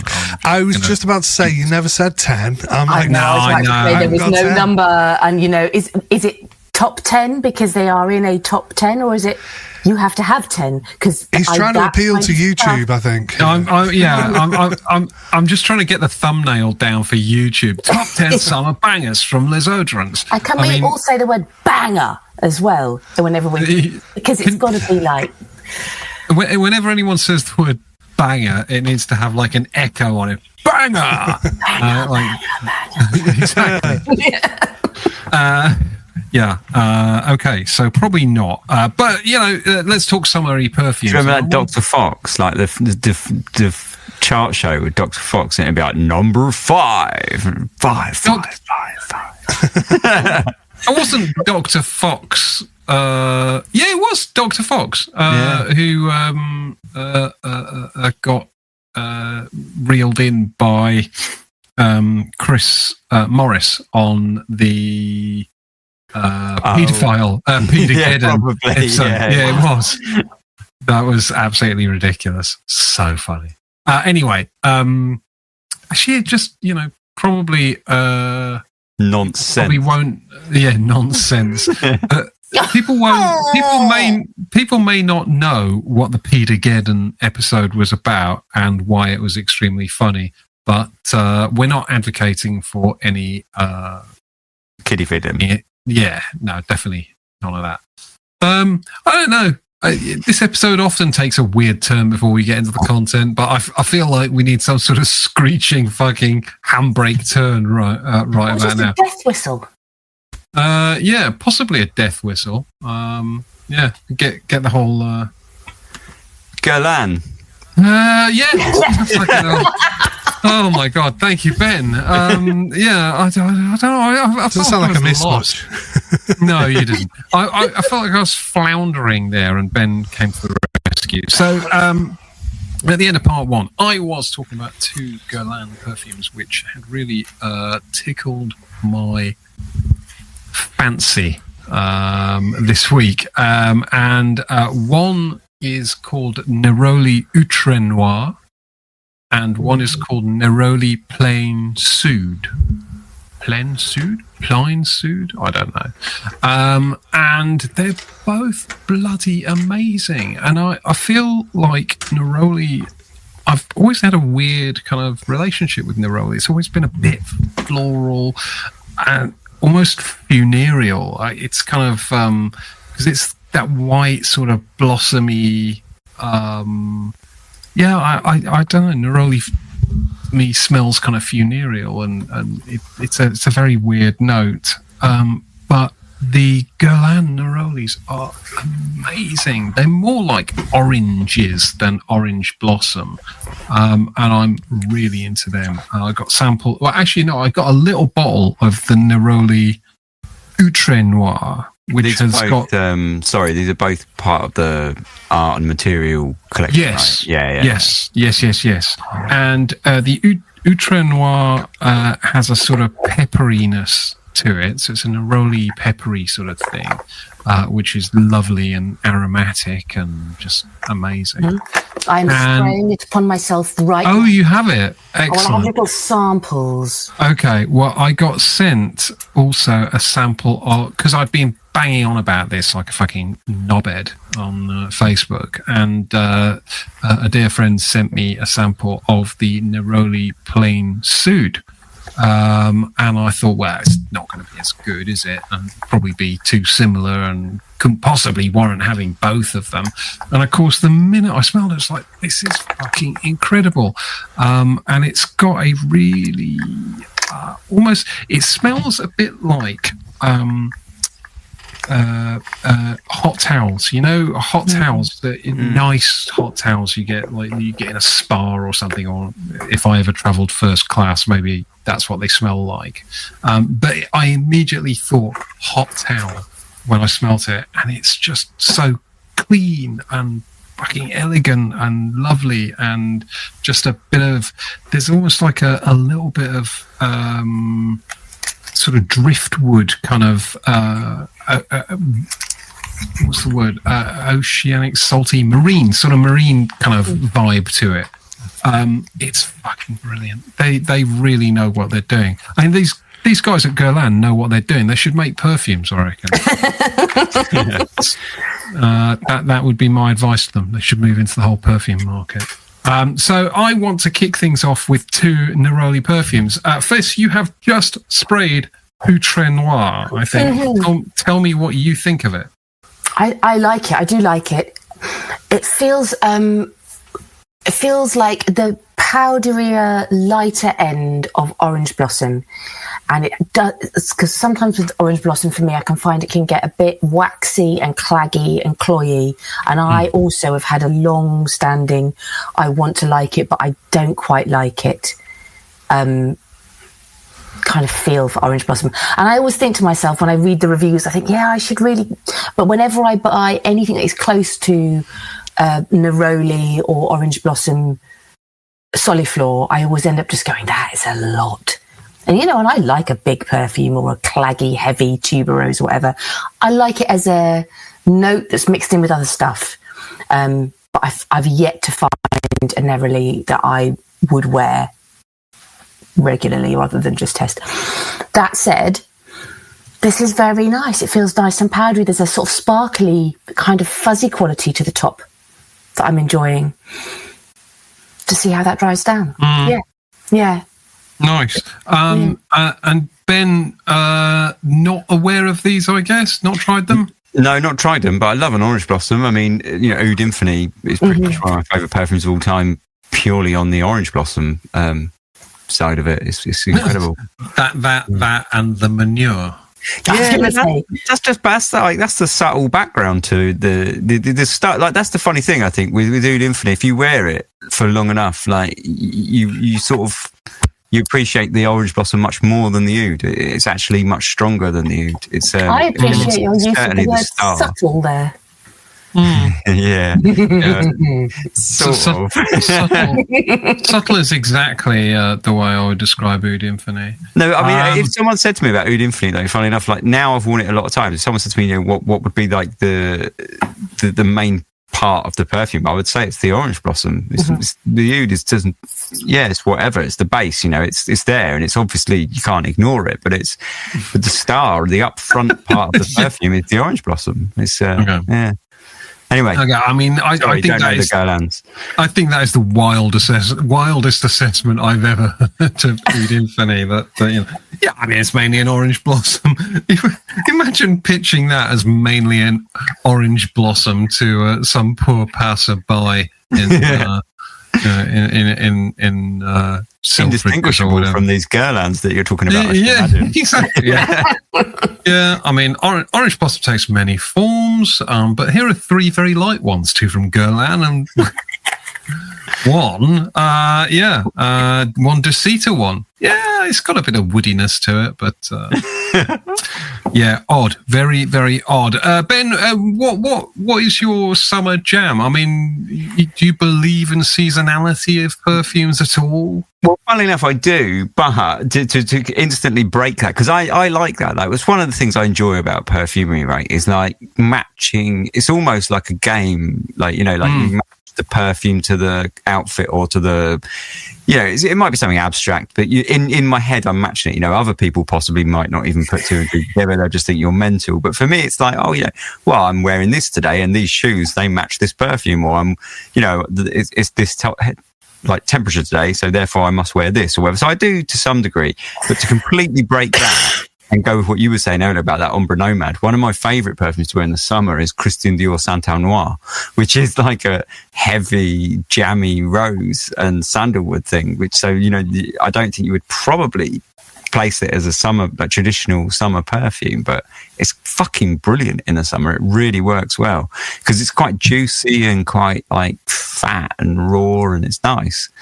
It is quite dark. I think the darker side of it is what would make you probably not think it's a summer perfume, but yeah, I love it in the summer. I think it's great. But generally speaking, I do try and sort of go with it a little bit. That's a bit of the outlier, really, only because and I sort of remembered it because you mentioned that thing about Ombre Nomad earlier. But if you were to say, like, let's just summer bangers. I probably wouldn't have mentioned it if you hadn't mentioned the Ombre Nomad thing earlier. But I do enjoy wearing that in the summer. That does work, I think, really well. James, do not do what I think you are about to do. I thought you were about to blow your death whistle. Oh. No, I wasn't about to. I was about to say, crash, bang, wallop, what a perfume. I've got a load here, right? I've got a load. I know. That, by the way, ladies and gentlemen, is exactly how much James prepares for every episode of this podcast. So halfway through the discussion, he'll go, I've got a good idea how I'm going to approach this particular one. I'll do it live. I've got a load here. I've got a fucking load here. Yeah, I'm going to have to fucking glare at stuff on my shelves, I guess, as we go. I'm busy reading my notes. Oh, God, of course you are. Fucking... Look how pleased you... Notes. You fucking nerd. Get a load of the nerd over here. Oh, come on, nerd. Give us a summer banger. Go on, Fliss. Okay, well, I listened to last Summer Bangers episode from last summer, so there's a whole load of stuff that I'm just not going to. We've done this before. Yeah, I just thought we have done this before. I just thought I was going to make sure that I don't talk about the same ones, so I'm not going to mention Hippie Rose by Healy, Player Linda by Chronotope, Eau de Sud by Goutal, Figment Woman by Amouage, or Eau de Shalimar, because those are my summer bangers. I'm not going to talk about those. I'm going to talk about my new summer love, which is Cell Marine by Healy, which I never used to think I liked aquatics, but that is a lovely, lovely aquatic, salty, but not so marine-y. It's not spermy, and it doesn't smell like rotting sea. Spermy? Oh my goodness. This is a family show. I know, it's not. For fuck's sake, it's not. But for a salty, fresh aquatic, for people who don't think they like aquatics, I think Cell Marine is a banger. Banger. Yeah, I feel like I need to revisit that one. I tried that several years ago and had a sort of bit of a non-reaction to it, but I do feel like my tastes have changed quite a bit, and I'll probably be more receptive to it. Mm-hmm. That's the one with the anchor on the front, right? Yes. Yeah, I know that. Yeah, no, that is nice. Yeah. Mm. I mean, I would definitely say that it is a marine frag for people who don't consider themselves to like marine frags. So, but I wore it and I enjoyed it so much that I'm thinking of getting a bottle. But I cannot find a partial, and I am loathed to go retail because we never go retail. Never buy retail, even for a summer banger. Even banger.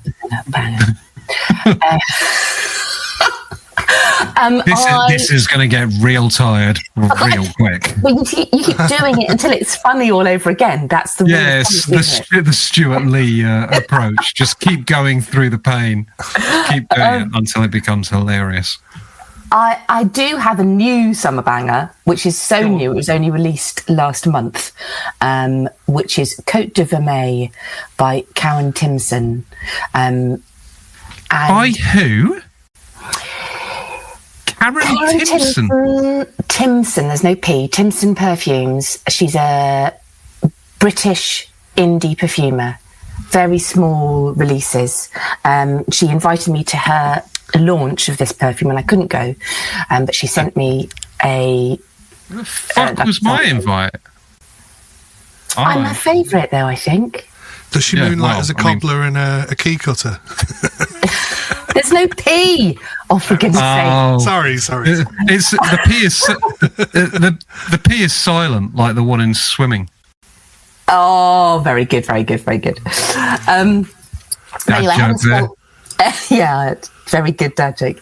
I haven't smelled any of her other stuff, but I really liked this new one. It's like a fresh, powdery, very herbaceous, but also airy and rosy, and there's something almost spa-like about it, and it's really reminiscent of Penhaligon's Savoy Steam, which used to be one of my summer bangers, but I found Savoy Steam, after a while, the geranium in it made it feel a bit cloying, and after I sold it, because I just once I noticed that cloying geranium, I was like, I can't be doing with this. This is really similar kind of backbone and structure as Savoy Steam, but it's cleaner and muskier, and there's it just feels like a bright morning pick-me-up. It's got bergamot, sweet orange, got some magnolia in it, and then tonka bean, tiny bit of vanilla, and lovely white musk, and it just feels clean and fresh and laundry-like, but also herbal and spa-y. I remember you telling us about that one. Yeah, love it. Yeah. I'm interested in trying that. You see, I was processing that for way longer than I should have, but you said airy and rosy, and what I heard was Aryan Rosie. And so I was thinking like Nazi sort of, no, blue-eyed, blonde hair, Aryan. That's a weird way to describe a perfume. Took a while. Good, right, James. We're going to come to you. Don't worry, Fliss and Ben. I intend to be coming back to you many times. But James sort of staggered into the room, full-handed with perfumes, and so I want him to tell us a little bit about what he's got there. Okay, well, I'm not as considerate as Fliss because I haven't got the reference to go back and go, have I already talked about these last summer? So they're probably the same fucking ones. But I'd forgotten we even did this last summer, so... Yeah, sorry guys, but, if you haven't bought them by now, go out and fucking get them because they're still good. We are nothing if not creative and original. Exactly. This is by a brand from Firenze. They're called Profumo di Firenze 1954, and this one is called Dolce Prospettiva, and it is fucking wild. Yeah, it's very citrusy and fresh. It's actually quite a nod to my newfound sort of love of well, not really newfound, but since I went to Italy. This, weirdly though, it's a very bubblegummy orange blossom. So it's got orange blossom, probably like jasmine or something, but it's dead citrusy as well. So it's got like orange and lemon and stuff, but it's very bubblegummy, and it also has a weird praline note, right? So it's got this vanilla-y caramel like praline note. You think that's awful for the summer. It is fantastic. It's an amazing perfume, and they were available quite reasonably priced, and they're in these really chunky, amazing bottles, and it's very strong and just beautiful for the summer. So that's Profumo di Firenze, Dolce Prospettiva. Amazing stuff. Nice. How long have you had that one? I've never heard you mention that before at all. Oh, there you go. Well, I've had it a long time. Haven't used very much because it's extremely powerful. And at first I was like, because I bought all three of this collection because I think there might be four. Yeah, there's four in the collection. There's one that I haven't got. But I remember thinking, do I really like this? But I absolutely adore it. Like I say, it's such a mad orange blossom. And it's really creative and kind of Italian and cool, and yeah, I have a lot of time for it. I've actually got another one in my bangers. Profumo di Firenze. This one is the more well-known one. Is she going to give me PTSD with all this fucking yelling bangers every song? This is called Terra Rosa, which is Red Earth. Yeah. So this is a oh man, this is good as well. Very, very Italian. It's kind of vetiver and citrusy stuff. You'd think, oh, is it just the fucking Terre d'Hermès? No, it ain't, right? It's got to be smelled to be believed, frankly. It's one of the best, like, citrus vetiver combos. It is magnificent. So there's Terra Rosa as well, and very good for the summer. Just that brand are just really cool, really creative. And sadly, yeah, I don't think they exist anymore, or they exist in a different format. Or there's another company called Perfume di Firenze, because there's loads of perfumes from that region, and it's quite a common name, isn't it? Nice. But I think they sound quite wild, actually. I'm surprised. I feel confident. I've never heard you mention those before, so that's nice insight. See something new. Well, you don't funky. listen to me, Dan, because I think I have. But Sorry, I'll let you what? off. What did you say? Who said what? It's all right, babe. It's all right. Don't worry. It's fine. There. Good. Okay. Well, I mean, if you have mentioned that before, I'm obviously a bit of a twat, but I feel confident you haven't. Whatever. I think the last time a load of people asked me, oh, where did you get them and stuff, and then there was a bit of an eBay flourish of people kind of mopping up the last bottles that were out there, because I got them for a very, very reasonable price. I think these are like proper niche perfume. I mean, this could choke a fucking donkey with this, right? And it is a proper thing. And donkey choking. Well, do you know what I mean? Like, it's one of those things that you keep at the side of your bed and fucking, knock out. What, for the donkey? An attacker. Yeah. Not for a donkey. No, it's just an expression, Come on. Just in case. Never choked a donkey with a perfume bottle. Yeah. Is donkey choking like a euphemism? This is literally my thought, to be fair. Steer well clear of what I actually want to say. We've all choked a donkey. The filth in my head is beginning to bubble. It must be the heat. It's fermenting. It's definitely the heat. Okay, right. So from donkey choking, do you want to do another, James, before I move around the table? All right. Okay. Go ahead. We can do that. Go ahead. You went dead scouse there. Go ahead. Please. I had to go to Liverpool the other day to pick some stuff up, and the guy phoned me. And he said, what time are you going to be here, mate? So it's like 7:45, and he just said, go on, lads. And that was it.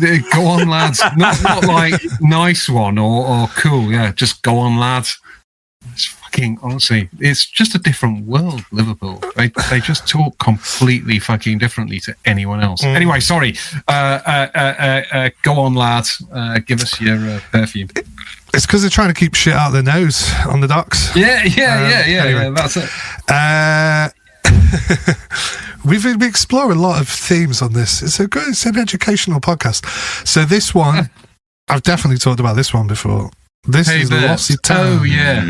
The Vert green tea. Hey. What a fantastic fragrance. Tavert, not Vert. It's whatever. Vert. Whatever, Trevor. Yeah. Wow. That looks like an old-ass bottle. How long have you had that? Is that like from ages, and look 50? How little I've used of it. I think L'Occitane makes some fucking lovely stuff. Really, they do. Great value as well. I haven't tried the green tea one though. Oh, you're in for a treat. I mean, it smells like green tea. It's very, very fresh. What else? If I spritz this on in the summer, it's like ultimately just like cooling you down. It's like having a nice sort of icy drink. Although, and I know this because like my dad used to go to the Middle East quite a lot when I was a kid, and he always used to say, "Oh, they have those little teas. They have a little tea, and it cools you down if you have a hot drink when it's really hot. It's some kind of, I don't know, opens up your fucking capillaries. Yeah, it makes you. Well, apparently, I think the action is meant to be it makes you sweat, and then the action of sweating cools you down. Yeah. But that, it's just interesting. But anyway, this is like a kind of cooling spritz, and I absolutely love it. And it's cheap, and I would recommend anybody to get this perfume because it is like a go-to green tea if you're into that sort of thing. I am into. I mean, I like a tea fragrance generally, and I think tea is like super versatile because I think it does make a brilliant summer sort of, cooling sort of. It's always quite meditative, if that's the right word. But I like a tea fragrance, and I wore the other day. And I feel sure I must have sent you samples of this, but it was the Atelier Cologne Filtre Ceylan, which is just a really beautiful citrus tea. It's like a black tea with a citrus and maybe there's like a eucalyptus or something as well, and it's just fantastic, and it's so versatile. I can wear it to the gym, I could wear it to work, I could wear it fucking out to dinner. It's just I think it's perfect, and it's one of those perfumes that's amazing for all weather, but particularly I think in the heat it sort of sings. We do have a bit of tea on this podcast, don't we? Like we had that Clive Christian one last week. Oh, the Red Tea Vetiver, yeah. Well, that was which we all agreed was a fantastic perfume. I think. I put teas on my list as well, and I think that Floricu, although obviously they have that kind of overpriced, overblown. I mean, they're basically memo, aren't they? They're memo. But I think they do teas really, really well.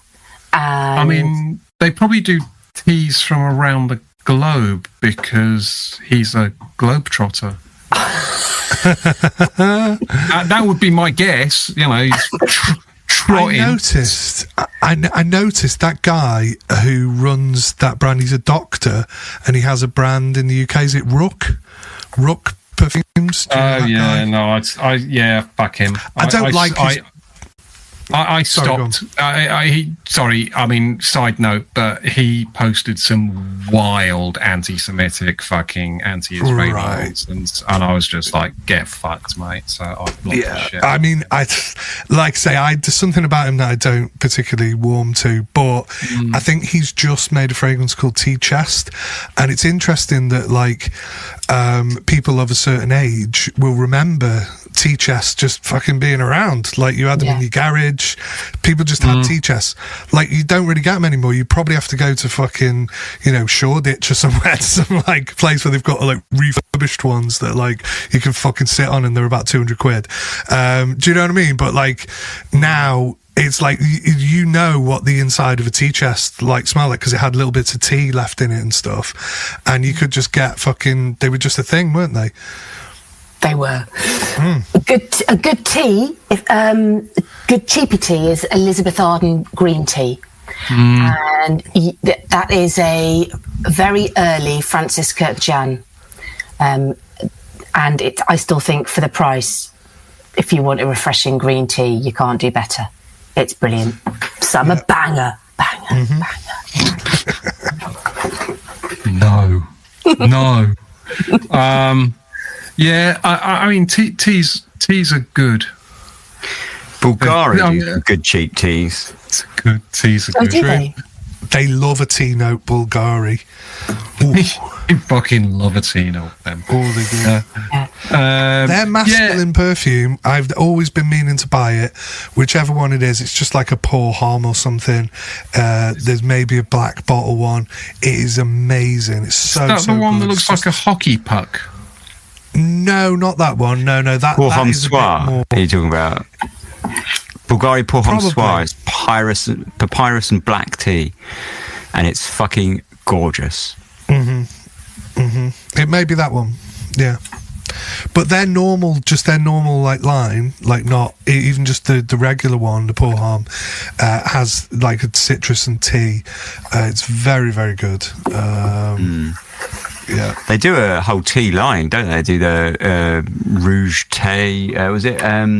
I've got a bunch from over there, like colognes. They're like, I've got the red, the blue, and the white one, I think. The green one was obviously the famous one because it was Jean-Claude Eleanor did it. But they're all good, man. Like, they're all really good. Yeah. Bulgary's a cool brand. I do like them. What would you make of their fancy schmancy line, the Le Gem line? Yeah, I like some of those. Yeah.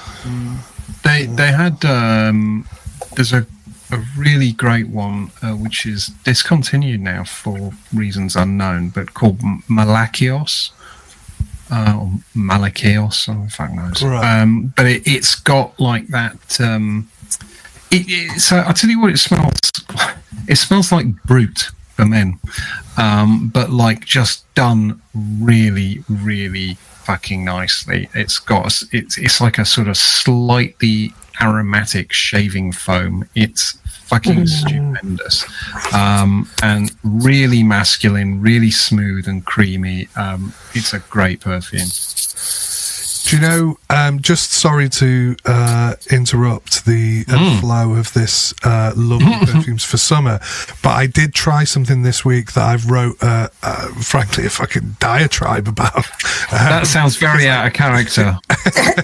No, I fucking hated it, right? And it's a perfume that came out, and I think you got it or you reviewed it quite quickly, and I think we had the whole talk about it, and I said, it's, a bit weird. It was the Billie Eilish one, just her first one. I know she's got about 3-4 perfumes out now, right? The one with it's got like kind of boobs, and it's a sort of bronze. Yeah, it smells of custard. Yeah, it just smelled of custard, that first one. Oh, it's worse than that, man. If it just smelled of custard, that would be fine. Yeah, it's kind of like, it reminds me of those kind of like 80s rubber collections, but in a bad way. Strawberry shortcake, but awful, and just really, really cloying, and just I mean, I had to scrub it. It was that disgusting, and I'm pretty tolerant of that kind of thing. I'm not all right with that stuff, but that Billie Eilish one is fucking horrible. So I tried it this week, and I was like, no, sorry. I was prepared to be quite balanced about it and stuff, but it was horrendous. Not having it, are you? Not fucking having it. No, if it just smelled like custard, I'd quite like that. Would you? I probably would. Yeah. Bastard. Like, I always thought, and I always thought, like, there's like vanillin and there's ethyl vanillin, which is just basically stronger vanillin. But I always think ethyl vanillin is a bit more like custard. It's got that like custardy kind of vibe to it. I think some talking to like people who are into perfume are like, no, well, you're wrong. It's just exactly the same, but just stronger. And I'm like, it smells a bit more custardy to me, but there you go. Maybe I'm wrong. On the subject of Billie Eilish, I don't know why, but I shall mention it. Billie Eilish is playing at the Co-op Live Arena in Manchester. She is, I believe, playing 6 nights. They are all sold out. 20,000 seat capacity. So that's 120,000 tickets, essentially. And I had to get my daughter a ticket. And the cheapest ticket available was 250 quid. What? That's fucking mental. Imagine how much cash that fucking thing's generating. It's mental, isn't it?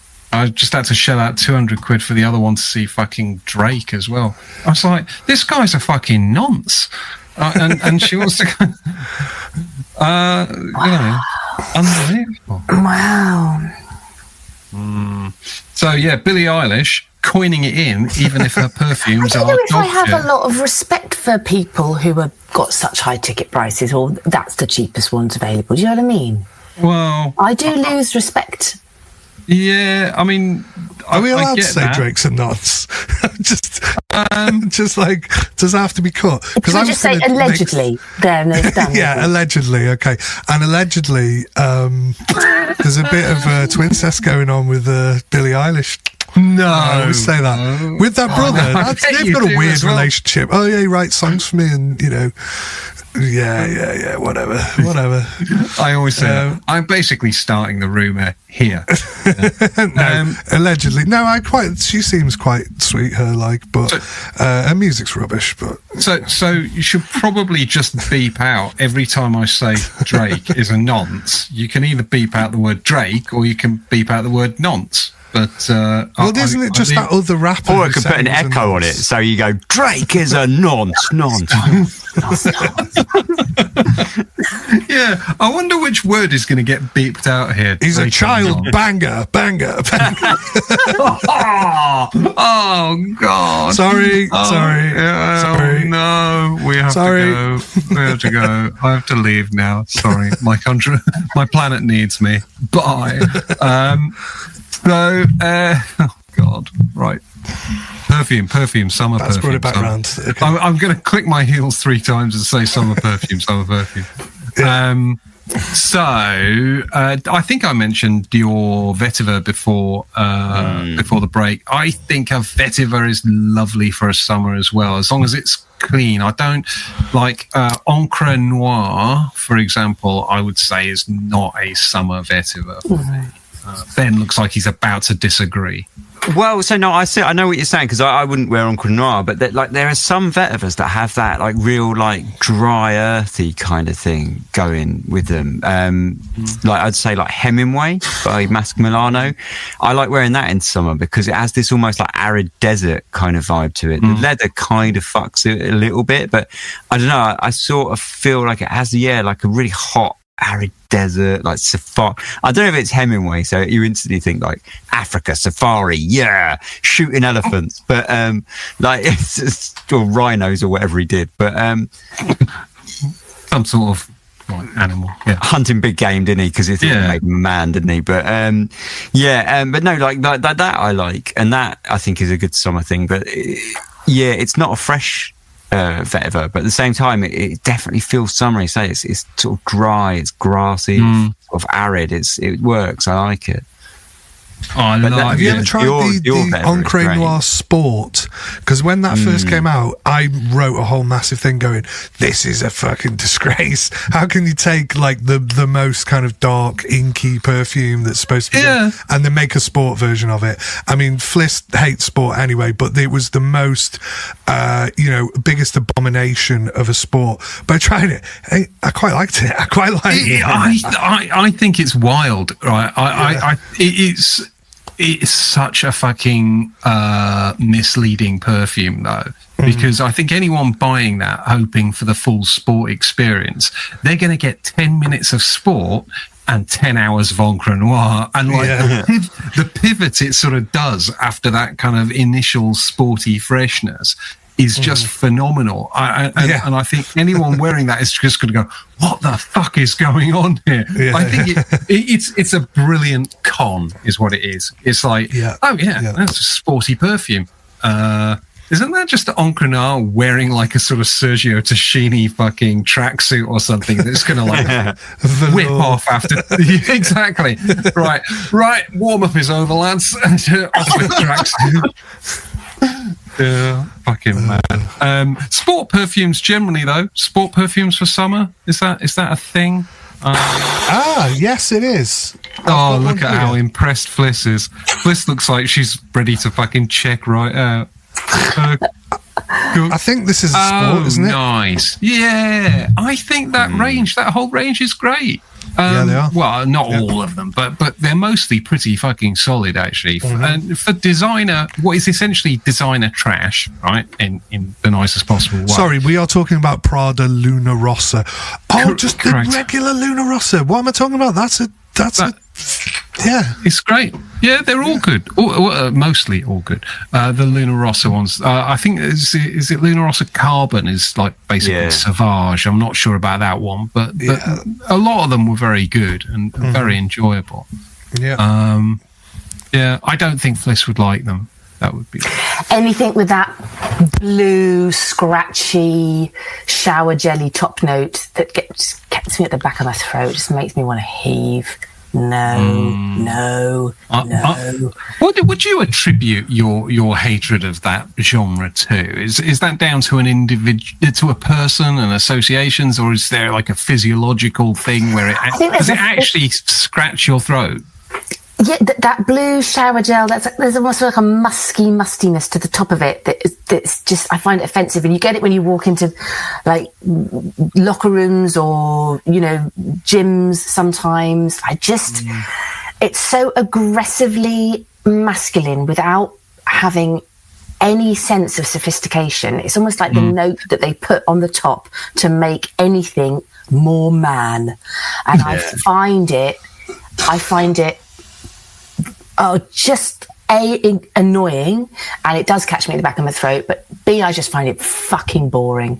It's so fucking boring. Please don't bore me, because you know what happens. You stab people, don't you? My vagina dies. Oh, your vagina dies, and then you stab people. And then I stab you, yeah. Well, do you know what's interesting, right? If I just described the original Luna Rossa to you, Fliss, to tell me what you think about this.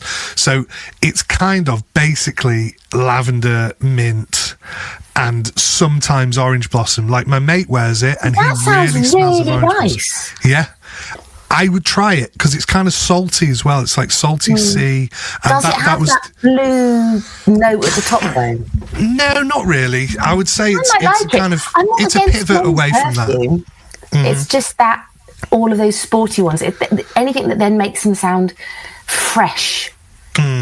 Well, this one, the O Sport, is probably more like that than the original, which is the one that I put. But even still, this one is really good as well. But I would give that one a go, because that has kind of stood the test of time, because it came out and it wasn't even really that popular. People were like, what the fuck is this? Because it's a little bit too avant-garde for normal things. And I think Prada really, they do a lot of, Andrea does a lot of their perfumes, and she's got a very one-note-ish kind of like style, but or like minimal. Do you know what I mean? Like you have to really dig into it to get something out of it. But I think Luna Rossa, I would try it just to see what it's like. I mean, give it a little go. Yeah, it's worth it. But that's the original. It doesn't even have the word sport in it, does it? No, it doesn't. So no, well, therefore, I probably will quite like it, just for the sheer fucking hell of it. Yeah. Nice. Okay, Fliss, you get to choose another perfume. Well, I'm going to be... I know that this is not your bag at all, Dan, but there's something about summer bangers that are really hot, beachy, tropical florals. They usually have a big lump of tuberose in, but they will have some yang and tiare and jasmine, just big white flower bombs that smell like a tropical night. And I think that I love wearing very fresh scents during the day and in the summer, but then at night I like to kind of boom out this heavy tiare, jasmine, yang, all of that stuff. And things like Nuit Andalouse by MDCI, this Voyage Imaginaires line has got one called Le Grand Jus, which is a very beachy, tropical, yang heavy. Songe by Annick Goutal as well, very beachy, jasmine, yang heavy. That Chloe that I was talking about a couple of episodes ago, that Chloe Nomad Natural Intense, that has that same feeling as well. That indolic, heavy, you kind of need it to be dark, and there's just a bubble of tropical flowers. I think it can be quite intoxicating. As a woman, I feel it's intoxicating. Probably the equivalent of a sports frag for some people, but I love it. I love that heavy, white, creamy flower at night. Anything like that, I think. Sorry, because I know my disdain for tuberose is fairly well documented, but my wife came home from a business trip with like a little goodie bag from the airline, and it had in it Diptyque D'Ossonne. Oh, yes, that's exactly what I'm talking about. Exactly. It smells fucking amazing on her. Just absolutely amazing.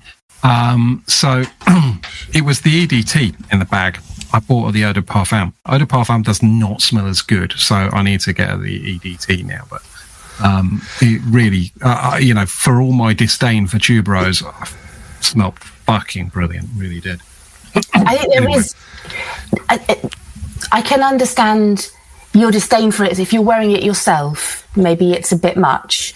But there is, I think, there's a very intoxicating, very feminine trail that it can give, as when it's all juicy and plump and fleshy. I think it's a really sexy.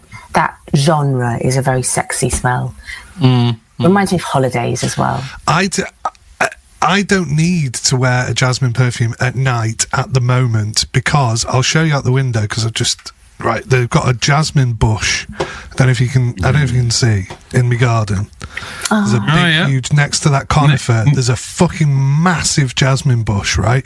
And every year we have the back door open because it's just fucking too hot, and the jasmine just goes through the whole house, and it's that at the moment. It's overwhelming, and that's all you can smell all night. That's everything. Just it goes like a raft through my house. Open the front door. It's just like the jasmine just like rushes through. And it's only for like a couple of weeks, and then it'll tone down. But it's outrageous. It's amazing, isn't it? Some of those smells when you get them. It was nice to see the jasmine next to the helipad and the tennis courts there, James. Over at Chez James. Yes, at my yes. Good. Fliss, go on. Sorry. Tuberose at night might be a bit much, but I like, and all those kind of gardenia smells as well. Another one that I like to wear is Goutal Matin de Rage, which is a much lighter tuberose gardenia, and it smells very fresh, very watery, and that's nice in the summer for a fresher floral. But yeah, I think those big, heavy tropical ones, as it's almost a bit like Ben wearing his Oud Infini. I think you either love it or you hate it in the heat. Well, speaking of Ben, I think I'm going to sort of pick one for Ben here. But it was one that I really do wear every summer, and probably definitely have mentioned before. And I think Ben said it smelled like bikini bottoms, which I liked. I like the idea. Batucada. Yes, Batucada. Yeah. Fucking love that. And exactly what Fliss just said about that tiare and all that kind of like floral, but it is like a kind of like with a twist of lime, like cocktaily. Oh, it's stunning. Dead tropical. That is a great perfume. That's been discontinued though, hasn't it? Bastards, probably. Yeah, I'm sure it has. Let me double check. Yeah, fucking bastards. Yeah. On that sort of note of like florals, I don't know if they're too light for you, Fliss, but like the stuff that I like wearing like that in the summer is like Ubigant Calque Fleur and La Pavilion d'Or by Decita. Oh, Pavilion d'Or's lovely in the summer. Good one for the summer. And what else was it that I was thinking? This one? Actually, Erewhon as well by the... Faubourg 24 is that, yeah. Oh, Faubourg 24. Yeah. It's bloody amazing in the heat. Do you have the EDT or the Parfum? Is EDT. Oh, they're both good. The Parfum is really juicy and heavy. They're both excellent, but I love them in the heat. They're sort of soapy, clean floral, but there's just a weight to them. There's a gravitas to them that makes me feel like I've got my shit together. I love them. Sex and the Sea, Francesca Bianchi, anyone? For a floral? Not floral. Why not just go fucking Strangelove, like Silence the Sea while you're at it, you know? Well, I was going to say actually on that kind of sort of, I guess that pathway is Tom Ford Oud Mineral, which I know you'll hate, and I fucking love. Gross. I think it's a beautiful perfume, and I think it's fantastic in the summer, but possibly not in like that when it's like those really hot sunny days, which you obviously think of when you think summer banger, right? But on those days where they're like, maybe it is warm and it is muggy, but it's a bit overcast, maybe like Oud Mineral, fucking banging for that. Or, you know, summer evening, summer nighttime. Really good. But yeah, I mean, on that note, like, tell you what else works really well. Tonnerre by Beaufort in the summer. Really? Right. Summer night. I wouldn't wear it in the day, not never. No. But in the nighttime, brilliant, man. Especially if you're sort of out and about, like on the beach or something like that, because it's that like tar and smoke and, you know, bit of lime. Yeah. It's all the sense of summer, tar, smoke. Well, weirdly, if you rotting flesh.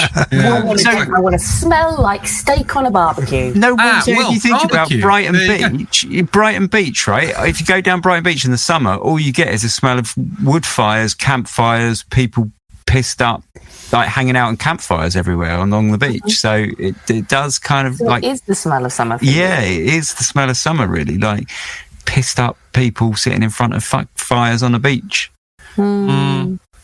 So yeah, Oud Mineral, I guess, yeah, and Tonnerre, I think of kind of strange ones for the summer, but definitely work. And yeah, Sex and the Sea, Francesca Bianchi. I mean, that is definitely a floral, but it's a stinky one. I'll tell you what's quite a nice white floral, Fliss, that I think is really good for the summer. That is nice. Vrav Vrav Vroom by Penhaligon's. It was the Love Potions, you know, that potions collection they did. I do. I think I thought it was a bit boring. It is a bit boring, yeah, but it's sort of like creamy, vanilla-y, citrus and white floral. But I like it. I think it's lovely. It's nice, yeah. It is a little bit. It's Penhaligon's. It's always a little bit boring, aren't they?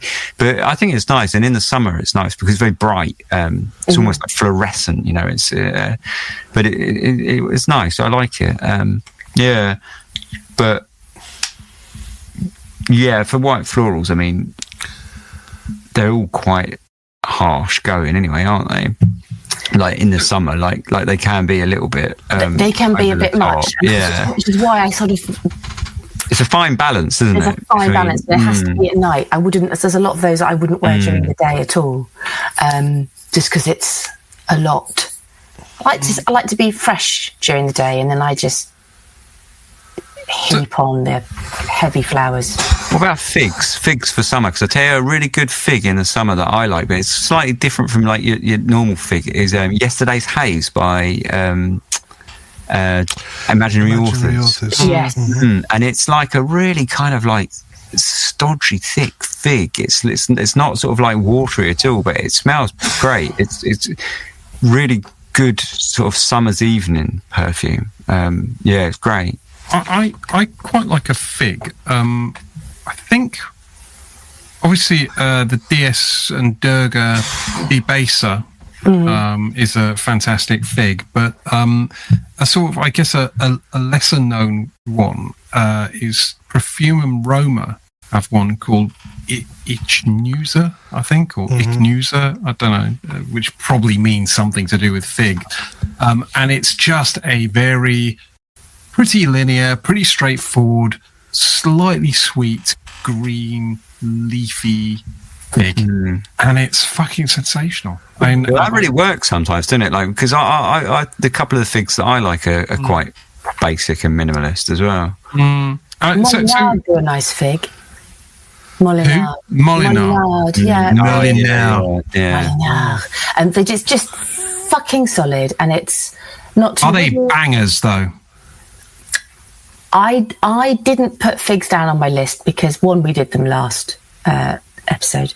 Oh, can you stop fucking reminding people how utterly fucking bereft we are of like original content ideas, right? I mean, we're trying to get away with this shit here, Fliss, and you're just fucking it up for us by constantly like it's not funny. I mean, they're gonna know. They're gonna know what utter frauds we are. My God! They'll suddenly realise and stop listening. Oh my God! Yeah. They'll suddenly realise after a mere 5 seasons. They'll suddenly realise. I'm not sure that I put any figs down because I'm not unsure that they are bangers. I think that they were a solid thing to wear in the summer, but I don't know if it didn't quite fit with the word banger for me. Yeah, because they're a bit. I know what you mean. Like it's not like wow, like fig. I was never that huge of a fan of. I like to eat fig, and I do obviously like the smell of it. Keep yourself regular. Yeah. Well, I don't need any help with that. But I think the only one that I really own, and I really should have Philosikos. I should have like a whole range of different figs, but I don't.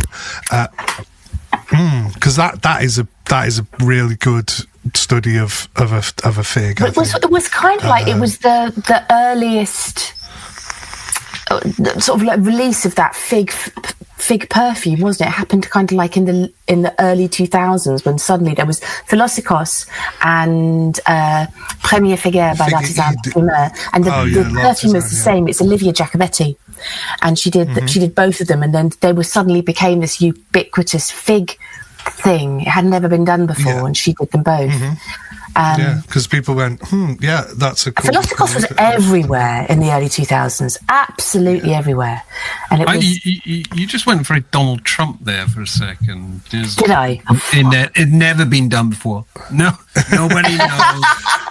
Nobody knows. It's a fantastic fig. It's a wonderful fig. It's the best fig. It's the premier fig. Nobody knows more about fig than me. Your Donald Trump is disturbingly good, Dan. The only one I have is Fico di Amalfi. Which is, lovely. That's a nice one, yeah. Really nice. Little bit thin, but really. It is a bit thin, but that was the idea, I think. I told it because I thought it was a bit thin, Dan, you're right. But I think that whole brand. I don't think they were going for thin, but as a rule, they make very polite sort of stuff, right? But it's not meant to. Yeah, it's not meant to hang around and fucking. It's funny that you said what you said there because the truth of the matter is, I bought it for myself, thought it was a bit thin, gave it to Jenny, and then she gave it me back. so it's kind of I've tried to sort of reject it. No, I do like it, but like you say, there's a bit half-assed on it, and rejection boomerang. It came, so I in the wrong direction. Yeah. Okay. Well, it's nice stuff. Okay, so we've talked about. Oh, go on, James. No, just one more thing. Sorry, while we're on, just we're doing me Columbo. While we're on Acqua di Parma, there is one. It's not Fico di Amalfi. What is it called? The almond one, which you wouldn't think you go almond for the summer. Not really, but it's probably the freshest almond imaginable. Really, it's in that blue range. I have got it, but I can't fucking remember what it's called. I've got it on my spreadsheet. Is it? Seconds. It's not. Oh, here we go. Oh, Mandorlo. Yes. Mandorlo. That's it. Yeah, Mandorlo di Sicilia. It is pretty lovely. It's a little bit can probably be a bit cloying after a while. The dry down is just purely like creamy, almondy sort of vibes. But I like that it's got the top note. I like the effect of the kind of fresh sort of citrusy thing, and then into that almond. But yeah, it does get a bit. Well, my notes on that say first blast is sharp almonds, slightly medicinal, quickly becomes very sweet like vanilla ice cream, very pretty. Almost too pretty. Yeah. Too pretty. No such thing as too pretty. But Acqua di Parma have recently released a range of sort of eau de parfum type strength ones, I believe. Some of the blue range that were so like, is it Cipressa di Toscana, and also I think maybe the fig one, but they've just done them in sort of stronger formats. I haven't tried them yet. Forte? Are they called Fortes? There's one here that looks like fucking Johnny Depp or something. It's got like, look at the state of that. It's got all kinds of like bells and whistles on it. You would see that bottle and go, it looks like Johnny Depp, and then everybody goes, yeah, I know what you mean as well. That's so fucking weird. Why is this bottle out here looking like Johnny Depp? Okay, so I was going to say we have covered a few basics. So he has all things hanging off him, doesn't he? He does. He always does. So we covered figs. We've covered tea. We obviously talked about citrus, which talking about citrus for summer is about is about the most unoriginal. Florals for spring. Groundbreaking. Groundbreaking, darling. Okay, go on. What's that? Citrus. Oh, Big Red Concentrate. I bought a bottle of that for my wife a few years ago. Yeah. It's fucking lovely. Really good. Go on. Yeah. Go on. Okay, you go on. All right, so for me, it was vaguely Neroli Portofino-esque, as I sort of remember. I may be wrong about that, but I bought that for my wife, definitely liking the sort of very bright, fresh cologne-y sort of ness of it. And it's a good one. That's all I remember. I would say that it is probably one of the most accurate orange things that I could imagine, right? So it's not just the juice, it's the pith, it's the every little aspect of it is perfectly rendered by Jean-Claude and Lena, right? But what he's done, and this is exactly the same way as the Sport that we were talking about, the Encre Noire Sport, where you would spray this on and go, oh yeah, lovely, fresh, top note, wow, that's a great study of orange. It smells like the pith and the peel and the fucking, I can smell every aspect of it. And then all of a sudden it starts to get a bit weird. And you're like, what is this? It's mate. So it has this kind of wheaty sort of thing with it, and with the orange, it's a really clever like juxtaposition, and it's not all fun and games. It's not like, oh, I'm just this kind of throwaway cologne thing that, oh, don't I smell like orange? Because how many fucking perfumes has he made that smell like orange? Quite a lot. This is probably, I think it's the most accurate orange, but it's weird because the mate makes the orange even more accurate. It's so weird, but it's a simple perfume. It's just an orange, cologne. I definitely need to revisit that. I don't remember the complexity that you just described there, but I will believe you, and I will definitely go and.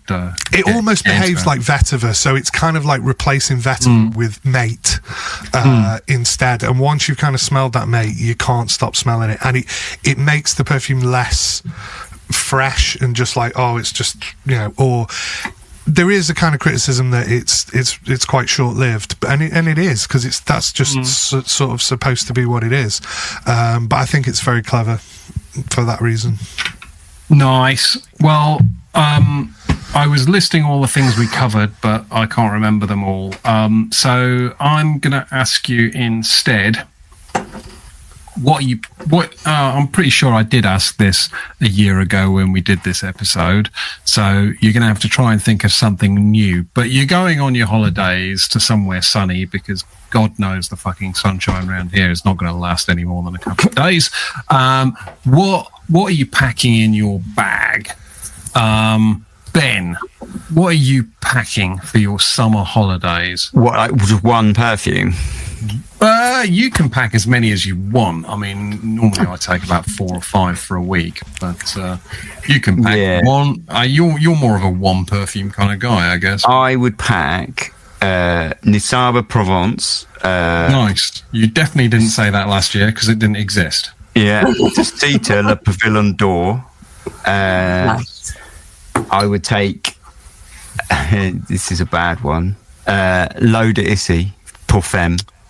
Oh, nice. The women's one. Yeah. Sur la Route, Louis Vuitton. Nice. And Oud Mineral, and I feel that would cover all my bases for things I would want. Fuck out of here with Oud Mineral. So just on the Issy subject, I had a peculiar experience this week with an eBay seller where a friend sort of put me onto a vintage bottle of L'Eau d'Issy. And said, well, this is 2005, so it's still pretty Pour Femme or Pour Homme? Pour Homme. I've got a 1998 bottle if you want it. Box. Well,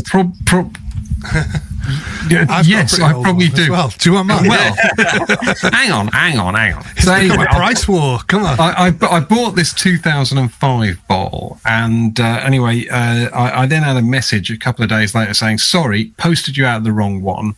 But the one I've posted out is even older, still in great condition. Hopefully you're happy with that. If not, let me know and I'll swap it for the one that you actually bid on.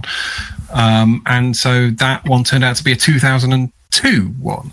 And the difference, because I bought a 2025 one a couple of months ago, just almost like to sort of, because I like the smell. I think probably Rich sent me a vintage Issey Miyake sample, and I don't know, the whole Issey Miyake thing just passed me by when I was when it came out, you know, it was what, 94, 95, something like that. I was quite young, but I remember wearing quite spicier stuff, Cacharel, Opium, stuff like that. And I always thought Issey Miyake was a kind of slightly trite, thin, sort of citrusy thing. But it's not at all. I mean, it's got so much fucking depth to it. It's unbelievable. And it's a brilliant fragrance. I have no idea why it passed me by at the time. And of course, 30 years after the fact, I have to go back and start looking for vintage ass bottles of it like a twat. As powerful it smells great and ubiquitous as Sauvage is now. Yes, that is how much it was around, and it really impacted on me, because I remember it was that or kind of CK1 really that or both. I mean, a lot of people had both, but I remember people wearing it in school, and it was so strong. It was so had so much volume, you could just smell it everywhere. And the female one, the girls had the female one, which again I can instantly smell it. And it's weird because that was part that we hadn't kind of touched on, and I have this which is Agua de Lo L by Loewe. Agua de Lo L, right? This basically smells like I know what Issey smells like. This is basically nicer than Issey Miyake, in my opinion, right?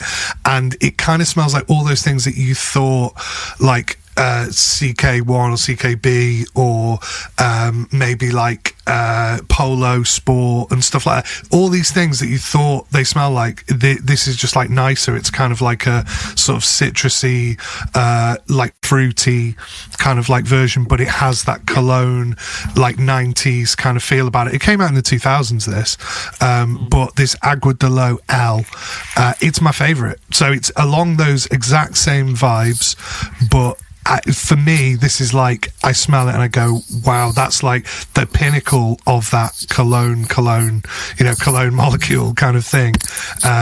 Even though I love Issey Miyake and all those things, and look, this is another one that I would probably take as well, which is called CK All. So, do we know CK All? CK Look at the size of the A-double-L. A-double-L, yeah, CK All. I don't know if it's still... It's kind of like one of those unisex, it's for everybody kind of vibes. It's basically a kind of... let's see. It's a kind of ambroxany, beautiful sort of, I don't know, tangerine-y, CK1, CKB type thing.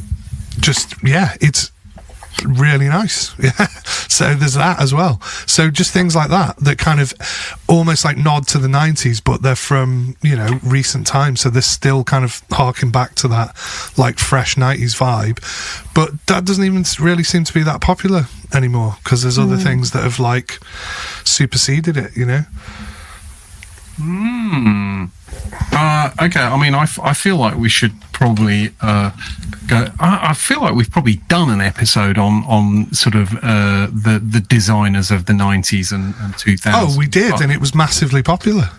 Right, well, we should do it again because they'll have all forgotten about it. I'd fucking forgotten about it. So let's do you not remember? Again. I put all our heads on the black and white advert for CK1 or something.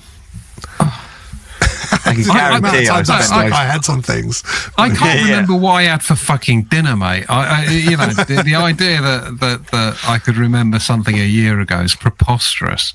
Oh, it was a few. I think it might have been a couple of years ago, maybe. Well, we should redo it. Listen, time is fucking cracking on, and I am in desperate need of bedtime. So I'm going to sort of packing down. Yeah, well, I'm packing some I'm tighty. tempted to ask some Manchester schoolgirls. Yeah, I'm packing some. That sounded terrible. I'm packing some tighty whitey shorts. Well, Louis Vuitton Symphony, I think, will come with me on me holidays. I will take a vetiver. I think maybe the Clive Christian, actually. Red tea vetiver. There's definitely a nice summery sort of fresh thing. I will take the Filtre Ceylan, the Atelier Cologne one. And probably I'm going to say Neroli Outre Noir, even though I don't own it yet. Oh, no, I do own that one. I've got a little bowl, so I'll take that. And something. Do you know what?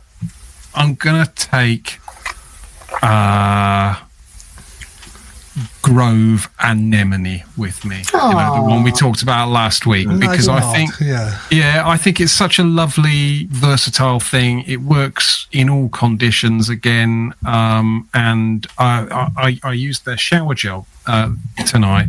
It's just, I just think that's a fucking brilliant perfume, and I still can't recall anything like it, and I think that's great for a sort of a brand that's not even a perfume brand to make that their first perfume. I think it sort of says, you know, great things about them.